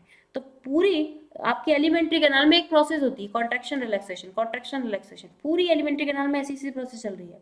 क्यों हो रहा है ये कॉन्ट्रैक्शन रिलैक्सेशन, ताकि आपका फूड जो है वो थ्रोली एक प्लेस से दूसरे प्लेस में पहुंच सके, ठीक है। आप अगर खाना खा लिया, आपने खाना खाने के बाद लेट जाओगे, तभी तो आपका फूड एक जगह से दूसरी जगह पहुंच जाता है, क्योंकि आपकी कंटिन्यूसली प्रोसेस हो रही है पेरिस्टाल्सिस की। इसको कहा जाता है पेरिस्टाल्सिस, याद रखना। इस कॉन्ट्रैक्शन और रिलैक्सेशन को कहा जाता है पेरिस्टाल्सिस। द गैस्ट्रोइसोफेजियल स्पिंक्टर, कहाँ था गैस्ट्रोइसोफेजियल स्पिंक्टर, जो आपका ईसोफेगस था, है ना। गैस्ट्रो, गैस्ट्रो मतलब आपका स्टमक में खुल रहा था, उस स्पिंक्टर का नाम है gastroesophageal sphincter. Control the passage of the food, ठीक है, कितना फूड जो है स्टमक में आना है उसको कंट्रोल करेगा। अच्छा, सलाइवा में अब जो मैंने बात आपको बताई थी कि कुछ इलेक्ट्रोलाइट्स भी प्रेजेंट होंगे। सलाइवा सीक्रेटेड के इनटू अ ओरल कैविटी में सलाइवा प्रोड्यूस होगा, सलाइवरी ग्लैंड है वो प्रोड्यूस करेंगे। इलेक्ट्रोलाइट्स भी मिलते हैं उसमें, कुछ सोडियम के आयन, पोटेशियम के आयन, क्लोराइड के आयन, बाइकार्बोनेट के आयन, और कुछ एंजाइम जैसे salivary amylase and lysozymes. Lysozymes bacteria को किल करने का काम करते हैं। नहीं लिखा हुआ है, आप लिख लेंगे इस बात को, ठीक है। Chemical process of a digestion is initiated in the oral cavity. Digestion हमारा ओरल कैविटी से ही स्टार्ट हो जाता है, okay, by the hydrolytic action, hydrolytic action of carbohydrate splitting enzyme. कौन है आपका? Salivary amylase. कार्बोहाइड्रेट का डाइजेशन अगर पूछा जाए कहाँ से स्टार्ट हो जाता है? आपके माउथ से स्टार्ट हो जाता है। जो आपने स्टार्च खाया है उसका 30% डाइजेशन तो आपके माउथ में ही हो जाता है। 30% हो गया, 70% बाद में होना है। स्टार्च जो है वो माल्टोज में कन्वर्ट हो जाता है, स्टार्च जो है वो माल्टोज में कन्वर्ट हो जाए, लेकिन ओनली 30%। अभी हमारा 70% बचा हुआ है स्टार्च। रोटी खाई आपने, रोटी क्या है? स्टार्च है, ठीक है। वो माल्टोज में आपके माउथ में ही कन्वर्ट हो जाता है, इसीलिए माउथ में खाते खाते हमें रोटी मीठी लगने लगती है, स्लाइटली मीठी, तो माल्टोज में कन्वर्ट हो गया। अच्छा, तो सलाइवा जो आपके माउथ में सलाइवा है ना, उसका ऑप्टिमम पीएच कितना है पूछा जा सकता है? 6.8, ठीक है। इज नियरली कह सकते हो, इज स्लाइटली अल्कलाइन, है ना। तो ये एक्चुअल में आपका ये स्लाइटली एसिडिक भी कह सकते हो, न्यूट्रल नहीं है ना एग्जैक्टली। लाइजोजाइम्स प्रेजेंट, ठीक है, ये यहाँ पे फिर भी बता दिया गया है आपको। ये एंटीबैक्टीरियल एजेंट है जो कि आपका फूड पार्टिकल में प्रेजेंट जो होगा उसको किल करने का काम करेगा। वैसे भी आपके माउथ में प्रोड्यूस होता ही रहता है सलाइवा, ताकि आपका जो भी बैक्टीरियल कंटेन हो वो किल होते रहे, है ना। अब आ जाएंगे स्टमक के पास। स्टमक के पास मिलती है आपको 3 टाइप की सेल, बहुत इंपॉर्टेंट है। म्यूकस नेक सेल, म्यूकस नेक सेल प्रोड्यूस करती है म्यूकस को। म्यूकस नेक सेल नाम ही है, म्यूकस को प्रोड्यूस करेगी। दूसरी वाली है पैप्टिक सेल, ये बहुत इंपॉर्टेंट है। पैप्टिक सेल को चीफ सेल भी कहा जाता है। पैप्टिक सेल, चीफ सेल, ये क्या प्रोड्यूस करती है? ये पेप्सिनोजिन को प्रोड्यूस करती है। पेप्सिनोजिन के आगे लिखा हुआ है प्रो एंजाइम। प्रो एंजाइम का मतलब है ये भी इनएक्टिव है, ठीक है। पेप्सिनोजिन इनएक्टिव फॉर्म में रिलीज होता है, लेकिन जैसे ही एसिडिक मीडियम में पहुंच जाएगा फिर एक्टिव हो जाता है। तो जैसे ही ये बाहर निकला, बाहर क्या है? सारा एसिडिक मीडियम है स्टमक में, तो तभी जैसे ही बाहर निकला ये पेप्सिनोजिन पैप्सिन में कन्वर्ट हो जाएगा, सिंपल। नेक्स्ट है आपकी पैराइटल और ऑक्जेंटिक सेल। ऑक्जेंटिक सेल और पैराइटल सेल जो कि क्या रिलीज करती है? पैराइटल और ऑक्जेंटिक। पैप्टिक और चीफ कैसे याद रखोगे? देखो मेन कौन है, प्रमुख कौन है? पैप्सिनोजिन ही है ना। तो चीफ सेल और पैप्टिक सेल, पैप्सिनोजिन से पैप्टिक। ये वाला है आपकी पैराइटल, है ना, पैराइटल और ऑक्जेंटिक। ऑक्सीजन, ठीक है, ऑक्सीजन HCl ऐसे करके याद कर लो। ऑक्जेंटिक सेल, ऑक्जेंटिक सेल क्या रिलीज करेगी? HCl रिलीज करेगी और साथ साथ में इंट्रिंसिक फैक्टर भी रिलीज करेगी। इंट्रिंसिक फैक्टर बहुत इंपॉर्टेंट है, इंट्रिंसिक फैक्टर नहीं हो ना तो विटामिन B12 का आपका एब्जॉर्प्शन नहीं होगा। तो intrinsic factor is essential for the vitamin B12 absorption, ठीक है। नेक्स्ट, स्टमक में फूड कितनी देर तक रहता है ये पता होना चाहिए आपको। 4 से 5 घंटे तक स्टमक में जो है फूड रहता है, और स्टमक में ऐसे ऐसे ऐसे मिक्सिंग होती है, बहुत तेज तेज मूवमेंट होता है, इसको कहा जाता है चरिंग मूवमेंट, ठीक है। इस प्रोसेस इसको कहा जाता है चरिंग मूवमेंट। और ये जो मिक्सिंग ऑफ जो फूड पार्टिकल्स है, इस मूवमेंट को तो चरिंग मूवमेंट कह दोगे। जो फूड पार्टिकल में मिक्सिंग ऑफ गैस्ट्रिक जूस हो रहा है उसको कहा जाता है काइम। ये क्वेश्चन पूछा जा सकता है, काइम, ठीक है। जब आपका गैस्ट्रिक जूस जो फूड पार्टिकल में मिक्स हो रहा है, the thoroughly mixing the acidic gastric juice with a food particle, इसको कहा जाएगा काइम। और आपका जो मूवमेंट कर रहा है ना आपका स्टमक बहुत तेजी से उसको चरिंग मूवमेंट कहते हैं। अच्छा, कौन सा एंजाइम है प्रोटोलाइटिक एंजाइम या प्रो एंजाइम? प्रो एंजाइम है आपका पैप्सिनोजिन। पैप्सिनोजिन जैसे ही हाइड्रोलाइटिक या HCl के कांटेक्ट में आता है, एसिडिक मीडियम में आता है, इस कन्वर्टेड और एक्टिव एंजाइम, है ना, इस converted into a active enzyme जिसको कहा गया है पैप्सिन, ओके। अच्छा, और पैप्सिन आपका क्या काम करता है? Pepsin convert proteins into proteoses and peptones. ये बात बहुत इंपॉर्टेंट है। प्रोटीन का डाइजेशन कहाँ से स्टार्ट हो रहा है? स्टमक से स्टार्ट हो रहा है। उससे पहले क्या माउथ में कुछ प्रोटीन का डाइजेशन होता है? नो, बिल्कुल भी नहीं। तो प्रोटीन को ये कन्वर्ट कर देता है किसमें? प्रोटियोसिस एंड पैप्टोन्स, ठीक है। पैप्टोन कुछ नहीं है, पैप्टाइड्स के बॉन्ड है, ठीक है। अमाइनो एसिड पेप्टाइड के बॉन्ड से मिलके, एक्चुअली आप ऐसे याद रखोगे पेप्टाइड्स हैं ये अमाइनो एसिड की इतनी छोटी चेन जो 50 से कम हो, 50 से कम अमाइनो एसिड हो, तो उसको ना पेप्टाइड चेन कह देते हैं। ठीक है। अच्छा, उसके बाद प्रोटीन ही बन जाती है। तो इस और छोटी छोटी अभी 2 छोटी चेन में तोड़ा है इसने, प्रोटियोसिस एंड पेप्टोन्स में। पेप्टोन क्या है? पेप्टाइड की चेन है, अमाइनो एसिड की पेप्टाइड की चेन जो 50 से छोटी है, थोड़ी छोटी है। ठीक है, उसमें अभी तोड़ दिया है इसने। स्टार्टिंग की है प्रोटीन को डाइजेस्ट करने की, प्रोटीन अभी डाइजेस्ट हुआ नहीं है, वो होगा आपका, अभी 2 एंजाइम और लगेंगे इसमें, ट्रिप्सिन एंड काइमोट्रिप्सिन के एंड प्रोकार्बोक्सी पेप्टाइडेज, तब जाके टूटेगा ये। नेक्स्ट आपका yes, the mucus of a bicarbonate present in the gastric juice. जो गैस्ट्रिक जूस में म्यूकस भी होता है ना, म्यूकस क्या करेगा, जो HCl प्रोड्यूस हो रहा है उसको आप उसके बाहर एक लेयर बना देगा, या फिर ऐसे सोचोगे कि जो इनर लाइनिंग ऑफ स्टमक है उसको इस HCl से प्रिवेंट करने के लिए, क्योंकि वो इस इतने HCl से वो लाइनिंग डैमेज हो सकती है आपके स्टमक की, तो उसको बचाने के लिए ये म्यूकस अपना रोल करेगा। ठीक है, just important role in the lubrication of and the protection of the mucous epithelium of stomach, उसको भी प्रोटेक्शन करने का काम इस म्यूकस का है। म्यूकस कौन रिलीज कर रहा है? म्यूकस नेक सेल रिलीज कर रही है। ठीक है, अच्छा, क्योंकि किससे प्रिवेंट करना है? From concentrated HCl। HCl provide the, yes, stomach का पीएच कितना होता है, या गैस्ट्रिक जूस का पीएच कितना है, स्टमक का नहीं, गैस्ट्रिक जूस का पीएच कितना है? 1.8 is very very highly acidic, concentrated HCl है वहां पे। ऑप्टिमम फॉर पैप्सिन, पैप्सिन के लिए यही चाहिए। अच्छा, एक और एंजाइम भी रिलीज होता है, लेकिन वो इन्फेंट में रिलीज होता है, उसका नाम है रेनिन। रेनिन भी एक प्रोटियोलाइटिक एंजाइम है, रेनिन रेनिन के फॉर्म में रिलीज होता है। जैसे ये आपका गैस्ट्रिक जूस के अंदर आता है तब ये एक्टिव हो जाता है रेनिन में। तो रेनिन इन्फेंट में रिलीज होता है, क्योंकि ये क्या काम करता है? मिल्क को डाइजेस्ट करने का काम करता है, मिल्क प्रोटीन को डाइजेस्ट करने का काम करता है, finally digestion of a milk protein. तो ये इन्फेंट में ही रिलीज होता है, बड़े होते जाते हैं तो उसका सिक्रेशन बंद हो जाता है, कम हो जाता है। Small amount of a lipase, yes, कुछ अमाउंट में यहाँ पे लाइपेज भी रिलीज होता है, गैस्ट्रिक लाइपेज कहा जाता है उसको। तो लाइपेज अभी आगे आप देखोगे फैट को डाइजेस्ट करने का काम कर रहा है, लेकिन यहाँ पे फैट ज़्यादा डाइजेस्ट होता नहीं है, ओनली 1% ही लाइपेज जो है ना वो सिर्फ 1% ही काम करता है, only 1% digest the fats molecules something. Various type of movements are generated by the muscularis layer of a small intestine। अब स्मॉल इंटेस्टाइन पे आ गया आपका फूड पार्टिकल्स। ठीक है, यहाँ पे different different muscular layer present पढ़ी थी हमने, है ना। यहाँ पे आपका मूवमेंट हेल्प इन अब कौन सा पेरिस्टालसिस मूवमेंट ही हो रहा है सब तरफ। ठीक है, तो डाइजेशन में ये और मिक्सिंग में सब में हेल्प करेगा, फूड पार्टिकल मूव करते जा रहे हैं आपके। Pancreatic juice and the intestinal juice, अब पैनक्रियास से पैनक्रियाटिक जूस आ रहा है, स्टमक आपके लिवर से बाइल आ रहा है, सब कुछ फाइनली ओपन कहाँ होना है?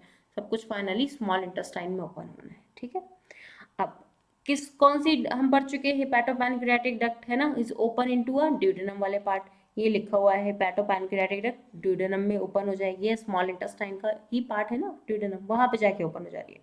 The pancreatic duct juice contain, अब पैनक्रियाटिक जूस में क्या क्या मिलता है? This one is very important, बहुत सारी चीजें मिलेंगी आपको।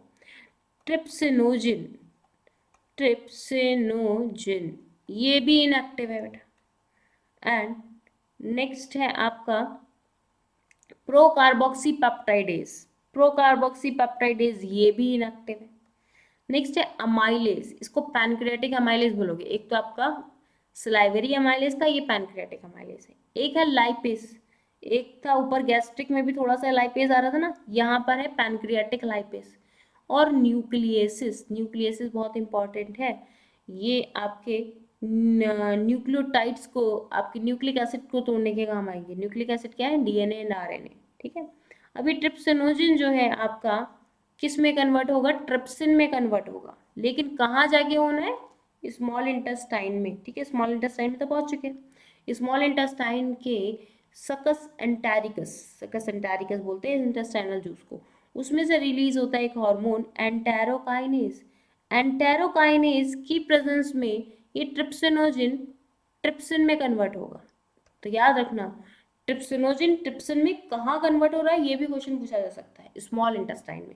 ये ट्रिप्सिन, जैसे हमने देखा था ना पैप्सिनोजिन, पैप्सिन में कन्वर्ट कहाँ पे हो रहा है, स्टमक में ही रिलीज हो रहा है, स्टमक में ही कन्वर्ट हो जा रहा है। लेकिन ये ट्रिप्सिन ट्रिप्सिनोजिन में कन्वर्ट होने के लिए चला गया है स्मॉल इंटेस्टाइन में, ठीक है, क्योंकि स्मॉल इंटेस्टाइन में ही मिलेगा आपको एंटेरोकाइनेज। एंटेरोकाइनेज जब तक इसको नहीं मिलेगा ना पैनक्रियाज में, ये कभी एक्टिव नहीं होगा, ये एक्टिव होगा स्मॉल इंटेस्टाइन में। तो ट्रिप्सिन में कन्वर्ट हो गया, ठीक है। और ये एंटेरोकाइनेज लिख दिया है यहाँ पे, कहाँ से प्रोड्यूस हो रहा है, इंटेस्टाइनल म्यूकोसा से, ठीक है, ये बात यहाँ पे मेंशन है। नेक्स्ट, अब ये जो अब इसने क्या किया, ट्रिप्सिन को एक्टिव कर दिया, ये बात हम कर चुके हैं, ठीक है। अब एक बार ट्रिप्सिन बन गया ना, अब ये सबको एक्टिव कर देगा। अब एक बार ट्रिप्सिन बन गया, अब ये क्या करेगा, पीछे प्रीवियस पेज पे आओ। अब ये ट्रिप्सिन बन गया ना, ये अब ये करेगा प्रो कार्बोक्सी पेप्टाइडेज को कन्वर्ट कर देगा कार्बोक्सी पेप्टाइडेज में, ठीक, कार्बोक्सी पेप्टाइडेज। अब एक बार ये एक्टिव हो गया, ये एक्टिव कर देगा सब, ठीक है।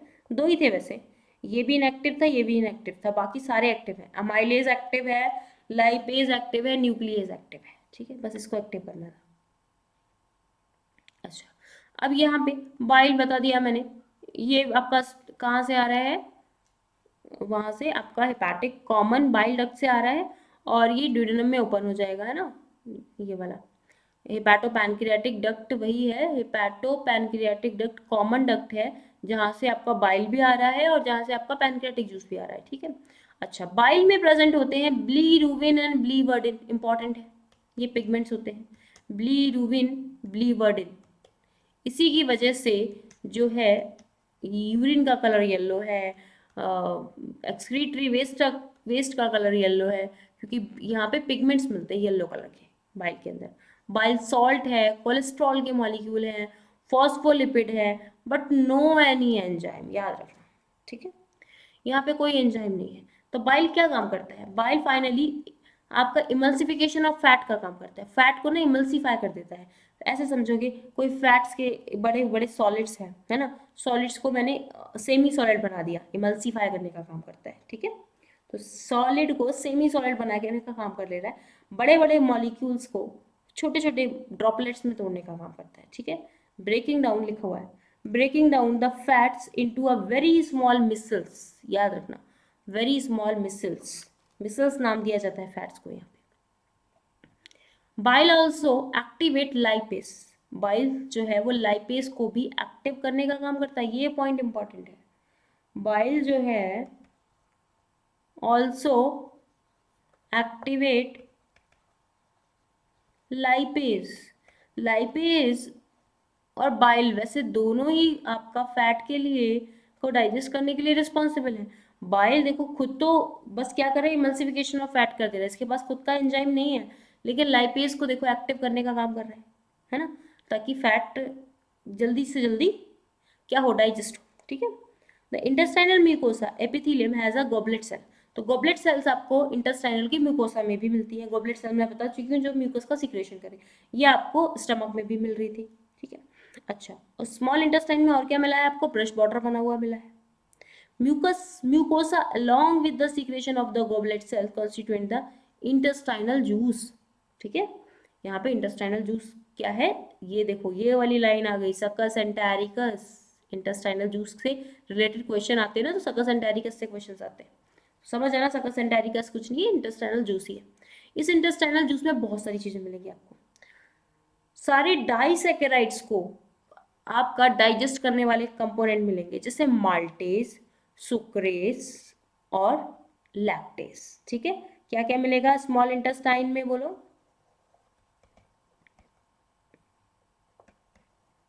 माल्टेज, ओके, सुक्रेस, डाइसैकेराइड को डाइजेस्ट करने वाले हैं ये सारे, सुक्रेस एंड लैक्टेज, ठीक है।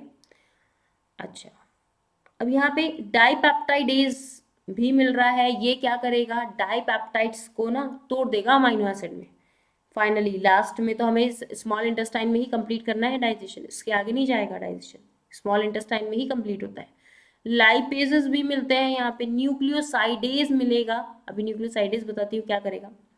न्यूक्लियोटाइडेज भी यहाँ मिलता है, न्यूक्लियोसाइडेज भी मिलता है, न्यूक्लियोटाइड, हाँ न्यूक्लियोसाइडेज यहाँ मिलेगा आपको। अच्छा, अब mucus along with the bicarbonate from the pancreas protect the intestinal mucosa. Yes, अब एक चीज और है ना, पैनक्रियास से जो पैनक्रियाटिक जूस आ रहा है ना, वो कैसा होता है, उसका पीएच अल्कलाइन होता है 7.8। ये क्यों ऐसा, क्योंकि जो फूड आ रहा है आपके स्टमक से इज एसिडिक और स्मॉल इंटेस्टाइन की लाइनिंग को डैमेज कर सकता है। तो पैनक्रियास से जो जूस आ रहा है इज अल्कलाइन, ताकि जो आपका स्टमक से आया उसको न्यूट्रल कर पाए। ठीक है, तो आपकी स्मॉल इंटेस्टाइन को प्रोटेक्ट करने का काम भी ये पैनक्रियाटिक जूस कर रहा है। ठीक बात है। और सब म्यूकोसल ग्लैंड, ये यहाँ पर आ गया ब्रूनर्स ग्लैंड, है ना। ब्रूनर्स ग्लैंड कहाँ पढ़ा था हमने, ड्यूडेनम की इंटरनल लाइनिंग में पढ़ा था। ड्यूडेनम के सब म्यूकोसा में कुछ लिखा हुआ था, वहाँ पे कुछ ग्लैंड मिलती है ना, ड्यूडेनम, ड्यूडेनम में। ठीक है, ब्रूनर्स ग्लैंड मिलेगी सब म्यूकोसा वाली लेयर में। ये लाइन इंपॉर्टेंट है, सब म्यूकोसा वाली लेयर में ड्यूडेनम में आपको एक ग्लैंड मिलेगी जिसको कहा गया ब्रूनर्स ग्लैंड। ठीक है, अच्छा हाँ, अब यहाँ पे these also help in this, ये भी एंजाइम को एक्टिव करने के लिए हेल्पफुल है। प्रोटीन, अब आपका बताओगे प्रोटीन स्टमक में किस फॉर्म में टूट गया था, प्रोटियोसिस और पेप्टोन्स में टूट गया था। ठीक है, तो सारी प्रोटीन थोड़ी ना टूटी होगी, कुछ प्रोटीन एज इट इज बची होगी। ओके, अब इस प्रोटीन को डाइजेस्ट करने में लग जाते हैं 3 enzyme, trypsin, chymotrypsin and carboxypeptidase. Trypsin, chymotrypsin, carboxypeptidase, याद रखना 3 एंजाइम एक साथ डाइजेस्ट कर रहे हैं, ट्रिप्सिन, काइमोट्रिप्सिन, कार्बोक्सीपेप्टाइडेज। पेप्टोन और प्रोटियोसिस में पहले ही टूट चुका था आपके स्टमक के अंदर, कुछ प्रोटीन तो बचा हुआ रह गया होगा, सारा प्रोटीन तो नहीं टूटा होगा स्टमक में, कुछ प्रोटीन जो बचा हुआ रहेगा वो भी टूट जाएगा। यहाँ पर आगे कंप्लीट डाइजेशन करना है, डाइपेप्टाइडेज में टूट गया। ठीक है, अब डाइपेप्टाइड में टूटा है, डाइपेप्टाइड, इसको डाइजेस्ट करने के लिए आएगा डाइपेप्टाइडेज। डाइपेप्टाइडेज इसको फाइनली कन्वर्ट कर देगा अमाइनो एसिड में। डाइपेप्टाइडेज कहाँ से आया, स्मॉल इंटेस्टाइन के सकस एंटेरिकस से, है ना, इंटेस्टाइनल जूस से। क्या करेगा इसको अमाइनो एसिड में, यही तो चाहिए था हमें, अमाइनो एसिड चाहिए थे, मिल गया, है ना। आगे आएगी लाइन तब बताती हूँ। पॉलीसेकेराइड्स, पॉलीसेकेराइड्स आपके क्या थे, स्टार्च थे, है ना। स्टार्च का कुछ पार्ट तो हमारे अंदर डाइजेस्ट हो गया था 30%, लेकिन बचा हुआ 70% का क्या, वो आपका डाइजेस्ट करेगा एमाइलेज। कौन सा वाला एमाइलेज, पैनक्रियाटिक एमाइलेज। कहाँ पर है ये, स्मॉल इंटेस्टाइन में पहुंच चुका है, तो ये अब डाइसेकेराइड में तोड़ देगा जो आपका पॉलीसेकेराइड्स था। ठीक है, अब ये डिपेंड करता है आपने क्या खाया है, कौन से टाइप का सेकेराइड्स खाया है, आपने केन शुगर वाला खाया है, आपने मिल्क वाला खाया है, कौन सा वाला खाया है। ठीक है, फैट्स, फैट्स किसमें डिसोसिएट होंगे, लाइपेज में। कौन सा वाला लाइपेज है, पैनक्रियाटिक वाला लाइपेज है। गैस्ट्रिक वाला लाइपेज तो बहुत कम काम करता है। लाइपेज, फैट्स किसमें टूट जाएगा, डाइग्लिसराइड में। डाइग्लिसराइड के बाद मोनोग्लिसराइड, यही चाहिए था हमें। ठीक है, न्यूक्लिक एसिड, न्यूक्लिक एसिड क्या है आपके, आरएनए और डीएनए किसके बने हुए हैं, एक आपका पेंटोज शुगर, एक आपका नाइट्रोजनस बेस, एक आपका फॉस्फेट ग्रुप। ठीक है, जिन बच्चों को नहीं पता मैं बता देती हूँ। एक ये है पेंटोज शुगर, यहाँ पे लगा होता है नाइट्रोजनस बेस और यहाँ पे लगा होता है आपका फॉस्फेट ग्रुप। ठीक है, इससे बना हुआ ये न्यूक्लियोटाइड, न्यूक्लियोटाइड की चेन होती है, पूरी पॉलीन्यूक्लियोटाइड है। तो न्यूक्लियसिस क्या करेगा, इसको न्यूक्लियोटाइड न्यूक्लियोटाइड में तोड़ देगा, पहले एक अलग न्यूक्लियोटाइड कर देगा, दूसरा न्यूक्लियोटाइड अलग कर देगा, है ना, बीच के बॉन्ड को तोड़ दिया इसने, न्यूक्लियसिस ने। उसके बाद यहाँ पे एक आता है आपका एंजाइम जिसका नाम है न्यूक्लियोटाइडेज, नीचे तो न्यूक्लियसिस था, यहाँ पर आता है न्यूक्लियोटाइडेज, न्यूक्लियोटाइडेज। ठीक है, हाँ न्यूक्लियोटाइडेज ने तो इस पे तोड़ दिया ना, न्यूक्लियोसाइड में, यस यस, न्यूक्लियोटाइडेज ने आपका तोड़ दिया, हाँ नहीं सही है, न्यूक्लियोटाइडेज आपका तोड़ेगा न्यूक्लियोसाइड में, देन आएगा न्यूक्लियोसाइडेज। न्यूक्लियोटाइडेज एंजाइम का नाम है। न्यूक्लियोटाइड में, न्यूक्लियोटाइड से न्यूक्लियोसाइड में तोड़ देगा। न्यूक्लियोसाइड क्या होता है? फॉस्फेट ग्रुप को जरा साइड में कर दो, फॉस्फेट ग्रुप को साइड में कर दो। ये बचा हुआ पार्ट पेंटोज शुगर और नाइट्रोजनस बेस, इसको कहा जाता है न्यूक्लियोसाइड। तो न्यूक्लियोसाइडेज आएगा अब, न्यूक्लियोसाइडेज जो क्या करेगा आपका, इसको साइड में कर देगा, PO4 को अलग कर देगा, पेंटोज शुगर को अलग कर देगा, pentose sugar and nitrogenous base. ठीक है, यही चाहिए था हमें फाइनली। द एंजाइम सकस एंटारिकस में जो एंजाइम प्रेजेंट है वो है ये न्यूक्लियेजेज, न्यूक्लियोटाइडेज, न्यूक्लियोसाइडेज। ठीक है, सकस एंटारिकस यानी इंटेस्टाइनल जूस से आ रहे हैं। Next point, next page. अब ये वाला क्या क्या बताया था मैंने, डाइसेकेराइड्स को डाइजेस्ट करने वाले एंजाइम्स आएंगे। देखो डाइपेप्टाइडेज वाली ये वाली बात तो हमने पहले कर ली। डाइपेप्टाइडेज आएगा सकस एंटारिकस से, जो डाइपेप्टाइड्स थे उनको फाइनली अमाइनो एसिड में तोड़ देगा। बस यही चाहिए थे, अमाइनो एसिड, अमाइनो एसिड पूरे हो गए। ये न्यूक्लियोटाइडेज वाली बात भी मैंने वहाँ पे आपको बता दी, शुगर और बेसिस मिल जाएंगे आपको, फाइनली पूरा कंप्लीट हो गया। ये वाली बात हमें देखनी है, माल्टोज, माल्टेज की प्रेजेंस में 2 ग्लूकोज के मॉलिक्यूल दे रहा है। लैक्टोज, लैक्टोज आपकी क्या है, मिल्क शुगर है। ठीक है, सुक्रेज क्या है आपकी, केन शुगर है। ठीक है, माल्टेज आपकी जो स्टार्च वगैरह इन सब से मिलेगी वो है। लैक्टोज कन्वर्ट हो जाता है ग्लूकोज प्लस लैक्टोज में, लैक्टेज की प्रेजेंस में। सुक्रोज कन्वर्ट हो जाता है ग्लूकोज प्लस फ्रक्टोज में, सुक्रेज की प्रेजेंस में। सिंपल है, माल्टेज, लैक्टेज, सुक्रेज। कहाँ से आ रहे हैं, सकस एंटेरिकस से आ रहे हैं। ठीक है, डाइसेकेराइड्स को डाइजेस्ट करने वाले आ रहे हैं। ये मोनोसेकेराइड्स है, glucose glucose monosaccharides, glucose lactose monosaccharides, glucose fructose monosaccharides. ठीक है, अच्छा अभी क्या बचा था हमारा, फैट्स बचा है। फैट्स को डाई और मोनो में तोड़ दिया था, डाई से ग्लिसरॉल्डिहाइड, मोनो ग्लिसरॉल्डिहाइड। फाइनली तो हमें फैटी एसिड और ग्लिसरॉल चाहिए ना, तो लाइपेज फिर अपना काम करेगा। तो फैट को डाइजेस्ट करने वाले सिर्फ कौन है, एक बाइल था जिसने एमल्सिफाई किया, और दूसरा लाइपेज, इसके अलावा कोई नहीं। प्रोटीन को डाइजेस्ट करने वाले कौन कौन है, प्रोटीन को डाइजेस्ट करने वाला आपका पहले पेप्सिन है, पेप्सिन के बाद आपका ट्रिप्सिन है, ट्रिप्सिन, काइमोट्रिप्सिन और कार्बोक्सी पेप्टाइडेज एक साथ मिलकर काम करते हैं। Okay, carboxy peptidase. इसके बाद एक और आएगा आपका डाइपेप्टाइडेज, जो स्मॉल इंटेस्टाइन से आ रहा है, डाइपेप्टाइडेज। इतने सारे 1 2 3 4 5 मिलके प्रोटीन का डाइजेशन कर रहे हैं। ठीक है, अब एब्जॉर्प्शन कैसे होगा, अब डाइजेस्ट तो हो गया, स्मॉल इंटेस्टाइन में पड़ा हुआ है, स्मॉल इंटेस्टाइन में बना हुआ है विलाई वाला स्ट्रक्चर। विलाई जो करेंगे, क्या करेंगे, इसको एब्जॉर्ब करके ब्लड में पहुंचाना है विलाई को। ठीक है, अब क्या होगा, ब्रेक डाउन हो चुका है बायो मैक्रो मॉलिक्यूल का माइक्रो मॉलिक्यूल्स में। ठीक है, अच्छा सिंपल सब्सटेंस दस the form absorption in the jejunum. सबसे ज्यादा एब्जॉर्प्शन कहाँ पर होता है, याद रखना, जेजुनम में। ठीक है, ड्यूडेनम में एब्जॉर्प्शन नहीं होता, ड्यूडेनम में ब्रेकडाउन नहीं होता है, जेजुनम में आपका ब्रेकडाउन भी होता है, एब्जॉर्प्शन भी होता है। इलियम तो बहुत ज़्यादा हाईली क्वाइल्ड है। ठीक है, region is the small intestine, highly coiled वाला रीजन है।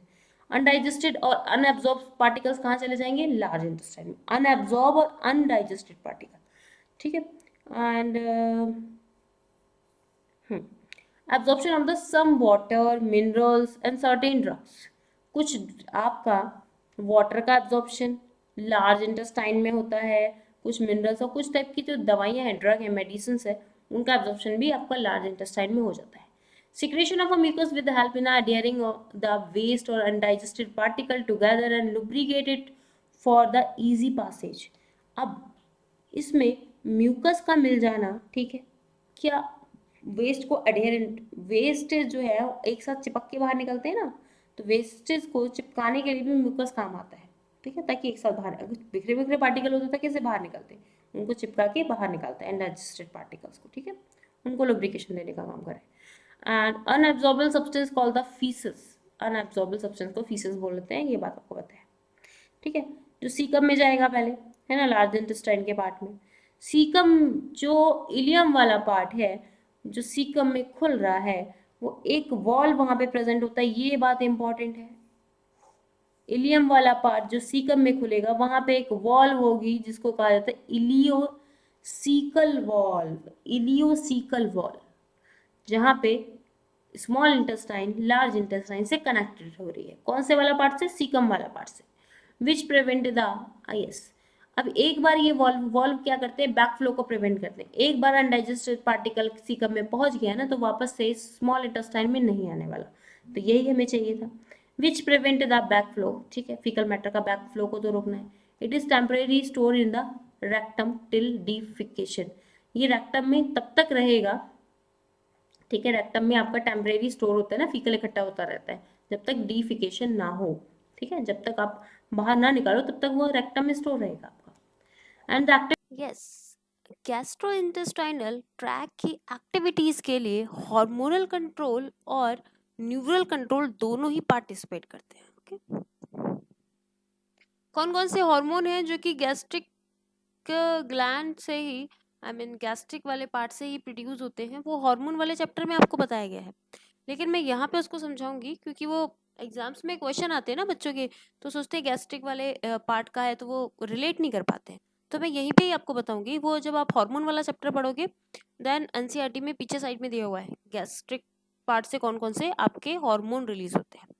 तो आपने देखा एक्सोक्राइन क्या प्रोड्यूस करता है? एंजाइम प्रोड्यूस करता है ना। तो यहाँ पे हम देख रहे हैं कि गैस्ट्रिक एक्टिविटी आपकी न्यूरल कंट्रोल और हार्मोनल कंट्रोल पे भी बेस्ड है ना।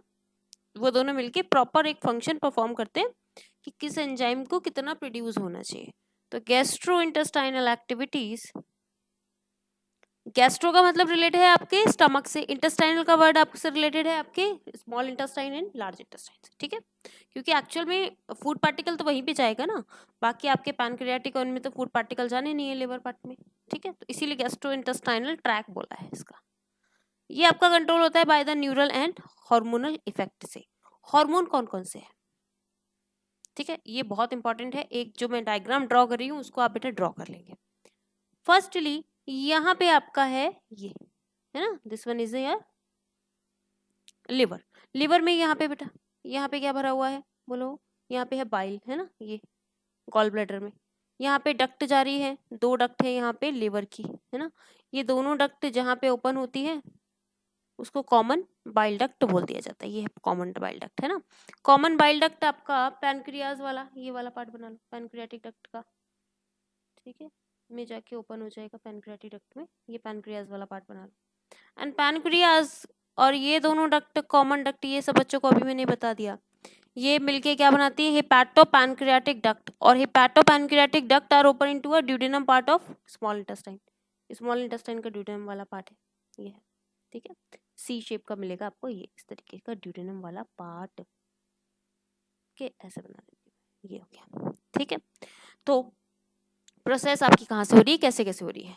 यहाँ पे बेटा आप तीन टाइप के हार्मोन लिखोगे। पहला है गैस्ट्रिन। गैस्ट्रिन नाम से पता चल रहा है ये क्या करेगा। गैस्ट्रिन ना आपका देखो यहाँ पे लिखा हुआ है कि कुछ आपके हैं जो कि गैस्ट्रिक का सिक्रेशन बढ़ाएंगे, सिक्रेशन इंक्रीज करेंगे, ठीक है, स्टिमुलेट करने का काम करेंगे, ठीक है। तो गैस्ट्रिन उनमें से एक है। गैस्ट्रिन आपका रिलीज हुआ स्टमक से ही, स्टमक की वॉल से रिलीज होगा, ये स्टमक पड़ा हुआ है आपका, है ना, स्टमक भी आपका ड्यूडेनम में ही ओपन होता है स्टमक का ये पार्ट। अब स्टमक आपका क्या कर रहा है बेटा? स्टमक आपका रिलीज कर रहा है गैस्ट्रिन। गैस्ट्रिन क्या काम करेगा? गैस्ट्रिक एसिड के सिक्रेशन को बढ़ा देगा। गैस्ट्रिक गैस्ट्रिक हार्मोन के गैस्ट्रिक जूस कह सकते हो, जिसके अंदर सब कुछ प्रेजेंट है आपका, पाप्सिन पाप्सिन प्रेजेंट है, रेनिन प्रेजेंट है, गैस्ट्रिक लाइपेज प्रेजेंट है, ठीक है, गैस्ट्रिक जूस का सिक्रेशन बढ़ा दे रहा है, ठीक है, गैस्ट्रिन हो गया। गैस्ट्रिन के बाद आपका है enzymes, this one is a enterokinase, enterokinin, enterocrinin, enterocrinin, enterocrinin ये कहाँ से रिलीज होता है? Is this one is release by the epithelium duodenum, duodenum के ना एपिथेलियम से रिलीज हो रहा है यहाँ पे, epithelium, epithelium of, epithelium of duodenum, ठीक है, ड्यूडेनम के एपिथेलियम वाले पार्ट से रिलीज हो रहा है। ये करता क्या है, ये एक्ट करेगा जाके क्रिप्ट ऑफ लुब्रिकेंट्स। जिन बच्चों को नहीं पता मैं बता देती हूँ, अभी मैंने पीछे बताया भी है। क्रिप्ट ऑफ लुब्रिकेंट क्या है, जहाँ पे विलाइस के बेस मिलते हैं।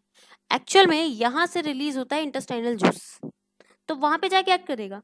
तो फाइनली क्या कर रहे हैं इसका काम, increase the intestinal juice. Intestinal juice को बढ़ा देगा, इसके सिक्रेशन को बढ़ा देगा। ठीक है, गैस्ट्रिन ने क्या किया, गैस्ट्रिक जूस को बढ़ाया। एंटेरोकाइनिन ने क्या किया, एंटेरोक्राइनिन ने क्या किया, इंटेस्टाइनल के जूस को बढ़ा दिया। इंटेस्टाइनल जूस में एक इससे रिलेटेड एक एंजाइम भी मिलता है, इसका नाम है एंटेरोकाइनेज। ठीक है, एंटेरोक्राइनिन तो हार्मोन है ना, ये हार्मोन है, याद रखना बेटा।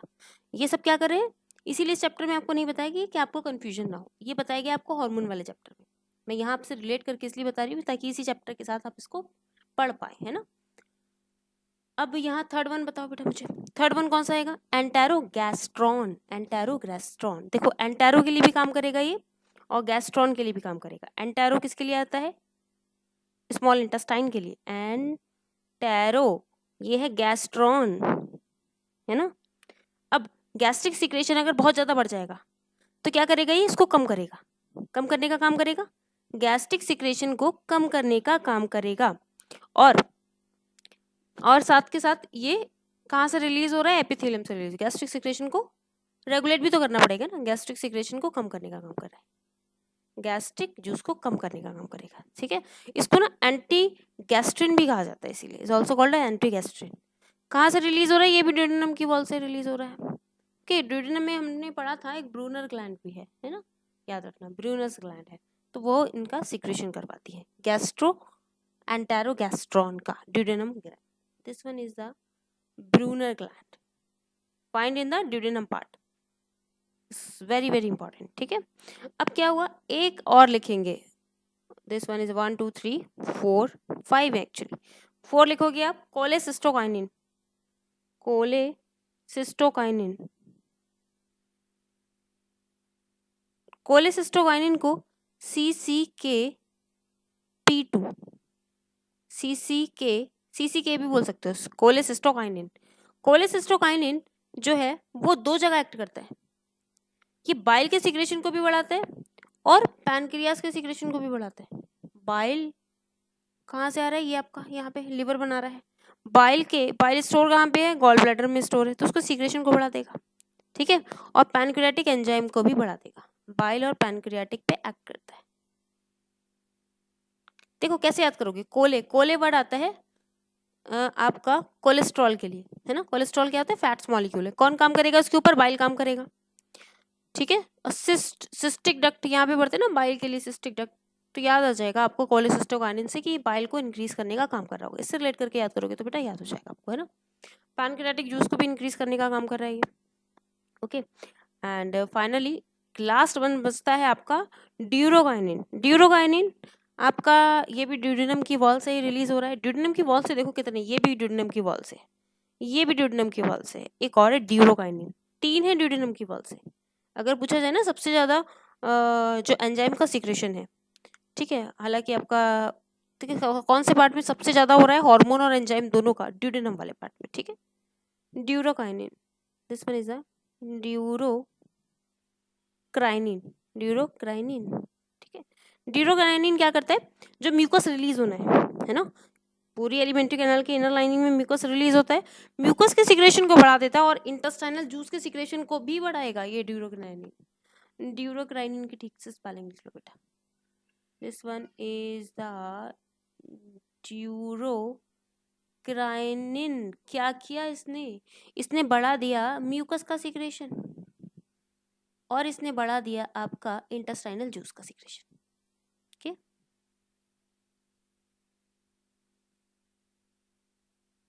यस, ओके, तो ये आपके रिलेटेड हार्मोन्स हैं जो इस पे एक्ट करते हैं। ओके, इसका मैं आपको बारे में इसके बारे में बताया गया एक्चुअली। ठीक है, इसके बाद sympathetic and parasympathetic nervous system है जो कि इसके सिक्रेशन को रेगुलेट करेगा, वो आपका न्यूरल वाले चैप्टर में पढ़ेंगे। यहाँ पे आपका एब्जॉर्प्शन कैसे हो गया, फूड तो डाइजेस्ट हो गया, अब ये स्मॉल इंटेस्टाइन में पड़ा हुआ है ना, विलाइज इसको कैसे एब्जॉर्ब करेंगे, कैसे ये आपका सिस्टमिक सर्कुलेशन में जाएगा, मतलब ब्लड में जाएगा। जब तक जो आपने खाया है वो आपके ब्लड में ना जाए, या लिम्फ में ना जाए। ब्लड और लिम्फ दो हमारे पास सर्कुलेटरी पार्ट है, दो फ्लूइड है हमारे पास, फ्लूइड कनेक्टिव टिश्यू है, तो वही प्रोडक्ट को पहुंचाने का काम करेंगे। तो या आपके, ठीक है, ऐसे समझ सकते हो कि जब तक ये पार्टिकल ब्लड और लिम्फ में नहीं पहुंचेंगे तब तक एक टारगेट एरिया पे नहीं पहुंचेंगे जहाँ पे रिक्वायरमेंट है एनर्जी की, जहाँ पे रिक्वायरमेंट है प्रोटीन की, है ना। तो फाइनली ये वाली प्रोसेस एब्जॉर्प्शन यानी कि आपका ब्लड में पहुंचना, ठीक है। And product of the digestion pass through the intestinal mucosa, intestinal mucosa में चला गया, अब फाइनली उसको ब्लड और लिम्फ में पहुंचना है। It is carried out by the passive active facilitate transport mechanism. तीन बातें आपको पता होनी चाहिए बेटा, passive transport, active transport, facilitate transport. देखो इसको मैं बता देती हूँ आपको। यस, पैसिव ट्रांसपोर्ट जिसमें कोई एनर्जी की रिक्वायरमेंट नहीं होती है, बट यहाँ पे चलता है concentration gradient, concentration gradient, okay. Concentration gradient क्या होता है? एक्चुअल में ये ड्राइविंग फोर्स की तरह काम करेगा बेटा। हायर कंसंट्रेशन से लोअर कंसंट्रेशन की तरफ मॉलिक्यूल्स मूव करेंगे, okay. This one is the higher concentration to lower concentration, ठीक है। मॉलिक्यूल्स का मूवमेंट होगा higher to lower. Higher to lower जो मॉलिक्यूल्स का मूवमेंट हो रहा है, दिस वन, क्या इसमें कोई एनर्जी लगनी चाहिए? No energy. यहाँ पे कोई भी टाइप की एनर्जी की रिक्वायरमेंट नहीं होगी, no required any of kind of energy. Passive के बाद आपका आता है एक्टिव ट्रांसपोर्ट। एक्टिव ट्रांसपोर्ट में बहुत जरूरी हो जाती है energy, energy in the form of ATP required होती है इसमें, क्योंकि यहाँ पे against to the concentration gradient चलना है। Against to the concentration gradient का मतलब है लोअर से हायर की तरफ मूवमेंट होगा, lower to higher, okay. Next है फैसिलिटेट। फैसिलिटेट ट्रांसफ्यूजन, इसमें ना जैसे कि ये आपकी सेल की वॉल है ना, सेल वॉल ये बाई लेयर लिपिड्स की बनी होती है ना, इसमें बीच बीच के प्रोटीन के मॉलिक्यूल्स पड़े होते हैं ऐसे ऐसे। एक्चुअल में ये कैरियर प्रोटीन्स होती हैं कुछ। तो कैरियर प्रोटीन क्या काम करती है? जो आपके मॉलिक्यूल है जिसको ट्रांसफर करना होता है उसको अपने ऊपर बाइंड कर लेती है और इसको अंदर पहुंचाने का काम करती है, ठीक है। तो ये क्या है? ये मॉलिक्यूल्स है, प्रोटीन के मॉलिक्यूल्स। प्रोटीन कैसी प्रोटीन है? कैरियर लेके जाने का काम करिए ना, कैरियर प्रोटीन। तो ये होता है फैसिलिटेट ट्रांसफ्यूजन। ये भी आपका हायर टू लोअर ही चलता है।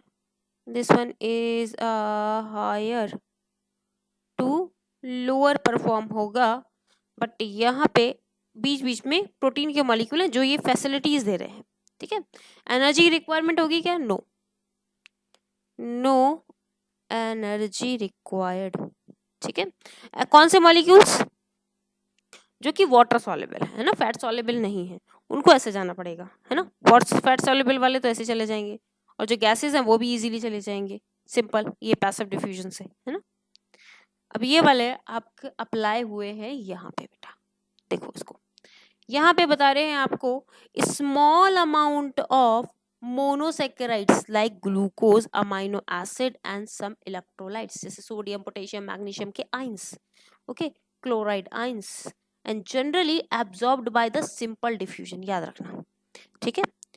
अब जो ग्लूकोज है उसका कुछ अमाउंट, ये बात याद रखना, ग्लूकोज का सारा अमाउंट सिंपल डिफ्यूजन से नहीं हो रहा है, ग्लूकोज का कुछ अमाउंट, ग्लूकोज, अमाइनो एसिड और इलेक्ट्रोलाइट्स का कुछ अमाउंट सिंपल डिफ्यूजन से हो जा रहा है, ठीक है।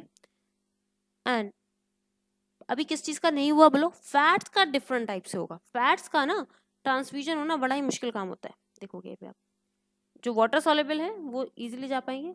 The passage of the substance into the blood depends upon the concentration of gradient. यही बात मैंने आपको बताई, कंसंट्रेशन ग्रेडियंट पे डिपेंड करता है क्योंकि higher concentration to lower concentration जाना है मॉलिक्यूल्स।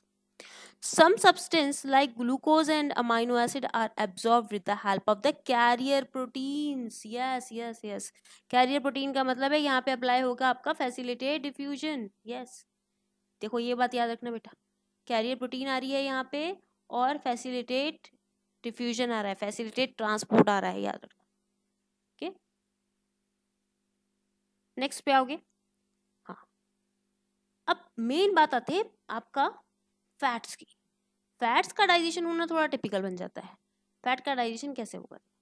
अब वाटर जो है वाटर का तो आपको पता है किससे जाएगा, ऑस्मोसिस की प्रोसेस से जाएगा, ऑस्मोसिस, वाटर ऑस्मोसिस की फॉर्म में ट्रांसपोर्ट होना है। ऑस्मोसिस का मतलब होता है movement of the water molecule from higher concentration to lower concentration. जहाँ वाटर की कंसंट्रेशन ज़्यादा होगी वहाँ से वाटर कम कंसंट्रेशन की तरफ मूव करेगा। मतलब मैंने 2 कंटेनर लिए हैं, ठीक है, एक में मैंने 100, दोनों में मैंने 100 ml वाटर ले लिया है, ठीक है।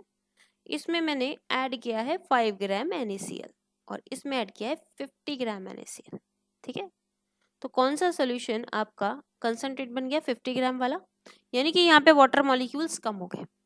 क्यों कम हो गए, केमिस्ट्री में पढ़ते हो आप, वाटर मॉलिक्यूल ना NaCl के साथ बाइंड करेंगे, जो भी आप इलेक्ट्रोलाइट्स डालोगे उसके साथ बाइंड करेंगे, तो वाटर मॉलिक्यूल्स यहाँ पे खर्च हो गए आपके। तो मूवमेंट कैसा होगा बोलो बेटा, मूवमेंट होगा A to B, ऐसे बीच में अगर मिला दो ना इन दोनों को, किसी सेमी परमिएबल मेम्ब्रेन बीच में लगा के या कोई कपड़ा या कुछ भी लगा के, तो ये मॉलिक्यूल्स इस तरफ मूव करेंगे, ठीक है। एंड सेमी परमिएबल मेम्ब्रेन जैसे सैलोफेन मेम्ब्रेन ये सब लगा सकते हैं, ठीक है, एंड एग मेम्ब्रेन लगा सकते हैं। Active transport occurs against the concentration gradient, ठीक है। एक्टिव ट्रांसपोर्ट मैंने अभी बता दिया आपको, against to the concentration gradient काम करता है। इसमें एनर्जी की रिक्वायरमेंट होती है, देखो यही बात लिखी हुई है, एनर्जी रिक्वायर्ड होती है। अब क्या हुआ, अब थोड़े से तो ग्लूकोज की अमाउंट, थोड़े अमाइनो एसिड आपके सिंपल तरीके से ही चले गए थे, लेकिन बहुत सारे अभी मॉलिक्यूल्स बचे हैं। Various nutrients like amino acid, monosaccharides, glucose, electrolytes, sodium ion absorb blood by this mechanism. अब ये वाली मैकेनिज्म चलेगी, पहले सिंपल वाली चली थी जिसमें से थोड़े मॉलिक्यूल्स अंदर चले गए, अब यहाँ पे सारे मॉलिक्यूल को ट्रांसफर करने के लिए आती है एक्टिव ट्रांसपोर्ट, जिसमें ATP की एनर्जी लगेगी। ओके, अब फैट्स के लिए आते हैं, फैट्स के लिए स्पेशली पढ़ना है आपको। फैट्स जो है आपके, फैट्स एंड ग्लिसरॉल में टूट गया था आपका, फैटी एसिड एंड ग्लिसरॉल में टूट गया था, है ना। अब ये तो बेटा वाटर में टोटली इंसॉल्युबल है, डायरेक्टली एब्जॉर्ब नहीं हो सकते, ब्लड में डायरेक्टली नहीं जा सकते, ठीक है। तो क्या करते हैं ये, सबसे पहले जो फैट्स के मॉलिक्यूल्स हैं जो आपके स्मॉल इंटेस्टाइन में यहाँ पे विलाइस के ऊपर लगे हुए हैं यहाँ पे, ठीक है। तो सबसे पहले वाली प्रोसेस होती है इनमें, दे इनकॉर्पोरेटेड इनटू स्मॉल ड्रॉपलेट, ठीक है, एंड कॉल्ड मिसल्स। अब ये जो मॉलिक्यूल्स लगे हुए हैं और छोटे छोटे ड्रॉपलेट्स में टूट जाते हैं, ठीक है। तो ये फैटी एसिड के ना मॉलिक्यूल्स और छोटे छोटे स्मॉल स्मॉल उसमें टूट जाएंगे, जिसको कहा जाएगा मिसल्स, याद रखना इसको मिसल्स कहा जाता है, ठीक है, इनको मिसल्स बोलोगे। अब ये मिसल्स जो है इंटेस्टाइनल म्यूकोसा में जा सकती हैं, विच move into the intestinal mucosa. याद करिए इंटेस्टाइनल म्यूकोसा वाली लाइनिंग कहाँ पर है, ठीक है, इंटेस्टाइनल म्यूकोसा आपकी इसके अंदर वाली लाइनिंग आ जाएगी। कितनी लाइनें थी, सिरोसा, मस्कुलारिस, है ना, ये जो अंदर वाली है आपकी ये म्यूकोसा है ना। तो ये म्यूकोसा में ही दिख रहा है ना हमें, कहाँ दिख रहे हैं म्यूकोसा, अभी अंदर नहीं गया है, this one is a mucosa lining, ठीक है, यहाँ पे देख सकते हो। हाँ, अब ये जो सबसे पहला काम किया हुआ, फैटी एसिड्स जो थे वो और स्मॉलेस्ट ड्रॉपलेट में कन्वर्ट हो गए, याद रखो स्मॉलेस्ट ड्रॉपलेट जिसको मिसल्स कहा गया, मिसल्स, ठीक है, which move into the intestinal mucosa, ठीक है। अब they are reformed into a very small protein coat. अब क्या है ना, फैट के मॉलिक्यूल्स ट्रांसपोर्ट नहीं कर सकते, ये अपने ऊपर एक प्रोटीन की कोट बनाएंगे, ठीक है। अब क्या होगा, ये प्रोटीन की कोट बनाएंगे, इसके ऊपर एक चढ़ा दो प्रोटीन की coat, protein coat, protein coat लगने के बाद इसको नाम दे देते हैं, क्या नाम देते हैं, काइलोमाइक्रोन। ये वाले टर्म्स बड़े ही इंपॉर्टेंट हैं। पहले फैटी एसिड छोटे ड्रॉपलेट में टूट गया, स्मॉल ड्रॉपलेट में, जिसको मिसल्स कहा गया। मिसल्स ने अपने ऊपर एक प्रोटीन का कोट बनाया जिसको कहा गया chylomicron, this one is called chylomicron, okay, this one is called chylomicron, ठीक है। तो ये काइलोमाइक्रोन एक्चुअल में क्या काम करेंगे, अब ये ट्रांसपोर्ट होने लायक है, याद रखना, अब ये ट्रांसपोर्ट हो सकते हैं, ट्रांसपोर्ट इनटू, अब ये लेकिन फिर भी ब्लड में नहीं जा सकते क्योंकि फैट कंटेंट्स है। ब्लड हमारा lots of amount of water का बना हुआ है ना। ब्लड प्लाज्मा में 92% तो पानी ही है, तो ये मॉलिक्यूल्स आपके ब्लड में नहीं जा सकते बेटा डायरेक्टली, ये जाते हैं आपके लिम्फ वेसल्स में। सबसे बड़ी लिम्फ वेसल्स ना आपकी विलाई में ही पड़ी हुई है, जिसका नाम है लैक्टील, याद कर लेना, वेरी वेरी इंपॉर्टेंट पार्ट। सबसे बड़ी लिम्फ वेसल्स लैक्टील जो आपकी विलाइज में है, ये काम क्या कर रही है, फैट को एब्जॉर्ब करने का काम कर रही है। किस फॉर्म में फैट एब्जॉर्ब हो रहा है, काइलोमाइक्रोन, काइलोमाइक्रोन। देखो हर वर्ड ना यहाँ काइम काइम आता है, काइम, ठीक है, काइल। कई बार क्वेश्चन पूछा था काइल क्या है, एक्चुअली जो आपका फैट और छोटे मॉलिक्यूल्स में कन्वर्ट हो रहा है ताकि वो एब्जॉर्ब हो सके, उसको काइल कहते हैं, ठीक है, काइलोमाइक्रोन। ये पूछा जा सकता है आपको, काइल भी पूछा जा सकता है, ठीक है। वो ड्रॉपलेट फॉर्म, वो सबसे छोटी फॉर्म जो कि आपके ब्लड लिम्फ वेसल्स में जा पाए। अभी ये लिम्फ वेसल्स अल्टीमेटली इसको पहुंचा देंगे ब्लड में, ठीक है, अल्टीमेटली रिलीज, क्योंकि फैट्स वगैरह ये सब पहुंचाने का काम तो ब्लड का ही है ना, लेकिन पहले जाएगा लिम्फ में आपका, लिम्फ वेसल में, मतलब लिम्फ वेसल्स के अंदर लिम्फ ही भरा होगा, उस लिम्फ वेसल्स का नाम भी यहाँ पे दिया हुआ है लैक्टेल, ठीक है। Absorb substance into the blood stream में चला जाना है। Absorb substance take place in a different part of the alimentary canal, ठीक है। हमारे माउथ में भी एब्जॉर्प्शन होता है, बहुत सारी ड्रग का एब्जॉर्प्शन होता है हमारे माउथ में, है ना। एंड टोबैको का 100% एब्जॉर्प्शन होता है। देखते नहीं जो लोग टोबैको खाते साइड में रख लेते हैं, यहाँ पे हमारा बक्कल कैविटी वाले पार्ट में होता है ना। एंड स्टमक में भी बहुत सारी चीज़ों का, अल्कोहल का 100% एब्जॉर्प्शन होता है, बहुत सारी ड्रग का एब्जॉर्प्शन होता है। स्मॉल इंटेस्टाइन, लार्ज इंटेस्टाइन, अलग अलग पार्ट में अलग अलग एब्जॉर्प्शन होता है। इसको देखते हैं या फिर बड़ा ही करके देखते हैं, इसको देखो, माउथ में आ जाओ। बहुत सारी टाइप्स की ड्रग का हमारे, मैंने बताया आपको, कुछ होती ना हमारे जो बक्कल कैविटी में डिसॉल्व हो सकती है ड्रग, उनको माउथ के या टंग के नीचे, है ना, लोअर साइड ऑफ अ टंग, सबसे ज़्यादा एब्जॉर्प्शन वहीं पे होता है। Yes, mucosa of the mouth या फिर lower side of the tongue, यहाँ पे एब्जॉर्प्शन होना है बहुत सारी ड्रग का। ड्रग मतलब मेडिसिन का, मेडिसिन का, ठीक है, जो कि डायरेक्टली आपके ब्लड में चले जाएंगे, ब्लड कैपिलरीज में, यहाँ पे पूरा नेटवर्क है ब्लड कैपिलरीज का, डायरेक्टली चले जाएंगे। स्टमक, स्टमक में क्या है आपका, वाटर का एब्जॉर्प्शन होता है, सिंपल शुगर का एब्जॉर्प्शन हो जाता है, और अल्कोहल का 100% एब्जॉर्प्शन होता है। जो पर्सन अल्कोहल लेते हैं उनका इंटेस्टाइन कभी खराब नहीं होगा, या तो स्टमक खराब हो जाएगा या फिर लिवर खराब हो जाएगा, ठीक है, क्योंकि जितना भी टॉक्सिन होता है वो लिवर में जाके स्टोर होता रहता है। टॉक्सिन को रखने वाला लिवर ही है, ठीक है। स्मॉल इंटेस्टाइन पे आ जाओगे बेटा, स्मॉल इंटेस्टाइन में तो हर चीज़ का एब्जॉर्प्शन होना है, सब चीज़ का complete absorption and digestion occur in small intestine, ये बात याद रखना। ग्लूकोज का भी यही होना है, फ्रक्टोज का भी यही होना है, फैटी एसिड का भी यही होना है, ग्लिसरॉल का भी यही होना है, अमाइनो एसिड का भी यही होना है, absorb through the mucosa into the blood stream and lymph, ठीक है। लार्ज इंटेस्टाइन, लार्ज इंटेस्टाइन क्या एब्जॉर्ब करता है, वाटर को एब्जॉर्ब करता है, कुछ टाइप के मिनरल को एब्जॉर्ब करता है, कुछ टाइप के ड्रग को एब्जॉर्ब करता है, ठीक है। और एक चीज़ और है, यहाँ के जो सीकम पार्ट होता है, ये मैं आपको बता चुकी हूँ, यहाँ पे आपको मिलता है बैक्टीरिया, कुछ अच्छे बैक्टीरियाज मिलते हैं ना, जैसे इकोलाई। इकोलाई क्या काम करते हैं, इकोलाई आपका विटामिन B12 और विटामिन के की सिंथेसिस कर देते हैं, ठीक है। B12 और विटामिन के की सिंथेसिस आपकी बॉडी में हो रही थी। The absorb substance finally reach the tissue and utilise them for their activity, this process is called assimilation, ठीक है। अब ये जो एब्जॉर्ब सब्सटेंस है आपका, ये चला जाता है फाइनली आपके टिश्यूज में, है ना। फाइनल पहले ब्लड स्ट्रीम में जा रहा है, देन फाइनली सेल्स में या टिश्यू में, जहाँ में जाना है, जहाँ इसको यूटिलाइज होना है वहाँ पे यूटिलाइज होगा, ठीक है। अब ये वाली जो फिनोमिना है इसको कहा जाता है एसिमिलेशन। जब प्रोडक्ट जो है आपके यूज हो जाए, ब्लड स्ट्रीम में चले गए हैं, ब्लड स्ट्रीम में इसलिए चले गए क्योंकि उनको कहीं ना कहीं यूज होना है ना, तो जब उसका यूज होने लगे तब उस प्रोसेस को कहा जाता है assimilation. The digestive waste solid, yes, अब जो वेस्टेड प्रोडक्ट है, फीकल्स आपके फीसिस है, वो कैसे बाहर निकलना है, रेक्टम के थ्रू, कलेक्टिवली न्यूरल रिफ्लेक्सेशन होगा, जहाँ हमारा एनएस की ओपनिंग है ना, वहाँ स्पिंक्चर लगे होते हैं एक्चुअली, वहाँ पे जैसा ही प्रोसेस, जैसे ही रिसेप्टर के थ्रू स्ट्रेच होगा ना, तब ऊपर सिग्नल जाएगा to desire the removal of substance, ताकि आपको अर्ग होगा, इच्छा होगी कि इस सब्सटेंस को रिमूव किया जाए जब पूरा फिल हो जाएगा। द इजेशन ऑफ द फीकल्स, फीकल्स का बाहर निकलना, egestion outside through the anal opening है ना, इसको डिफिकेशन कहते हैं, ठीक है, ये आपको पता ही है। Yes, this is the voluntary process, है ना, अपनी इच्छा से जाते हैं।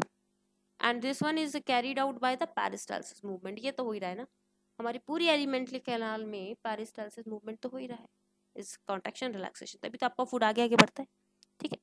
अब थोड़े से डिसऑर्डर दिए हुए हैं इसमें, okay. The inflammation of the intestine, inflammation का मतलब मैं आपको बता चुकी हूँ, रेडनेस, रैशेस, स्वेलिंग, कुछ ना कुछ इन्फेक्शन कॉज होना, ऐसे हो सकते हैं। Most common element due to the bacterial और वायरल इन्फेक्शन हो सकते हैं आपकी इंटेस्टाइन पे, है ना, जो आपने खाया है उसमें अगर बैक्टीरिया या वायरल प्रेजेंट है तो वो कहीं ना कहीं इफेक्ट डाल सकते हैं।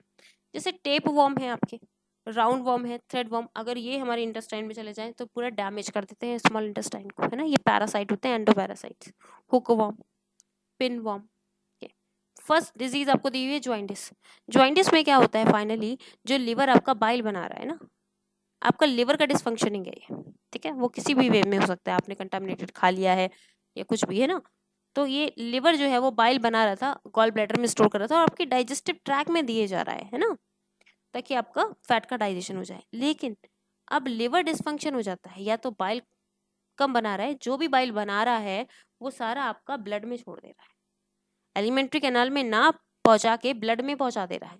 एंड तो क्या होता है, skin colour become yellow, eyes become yellow, nails become yellow, blood में चला जा रहा है बाइल।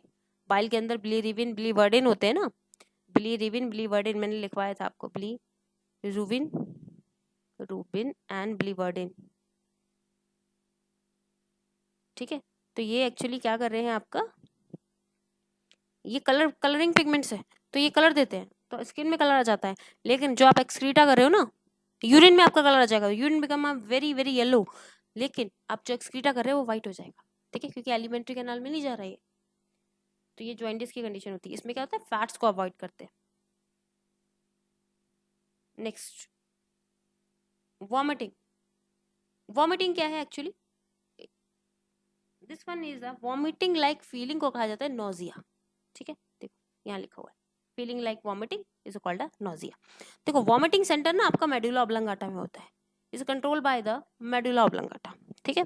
एंड एक्चुअली जो आपके स्टमक में पड़ा हुआ है ना, जो स्टमक इंटेस्टाइन से तो ऊपर आएगा नहीं, जो आपके स्टमक में पड़ा हुआ है, कई बार ऐसा होता है इंडाइजेशन की कंडीशन में या फिर कोई भी कंडीशन में, ये जो स्टमक में पड़ा हुआ पार्ट है वो ईसोफेगस से आपके माउथ से बाहर आ जाता है, वही है वॉमिटिंग, ठीक है। डायरिया क्या है, डायरिया है आपका बॉल मूवमेंट, बॉल मूवमेंट होता है आपको लूज मोशन कॉज हो रहे हैं फ्रीक्वेंटली और अब नॉर्मली बॉल मूवमेंट का कॉज हो जाना, increase the liquidity of the faecal, faecal ना ज़्यादा लिक्विड हो जाए, लूज मोशन, ठीक है, उसको डायरिया कहा जाएगा। एंड वॉमिट भी कॉज हो सकती है डायरिया वाली कंडीशन में, ठीक है। एंड इट्स, ये आपका कंटामिनेटेड फूड से हो सकता है ना, कंटामिनेटेड वाटर से हो सकता है। कॉन्स्टिपेशन, कॉन्स्टिपेशन क्या है, फीकल मैटर ना रिटेन हो रहे हैं, रेक्टम के अंदर इकट्ठे हो रहे हैं लेकिन बाहर नहीं निकल रहे हैं कलेक्टिवली, ठीक है।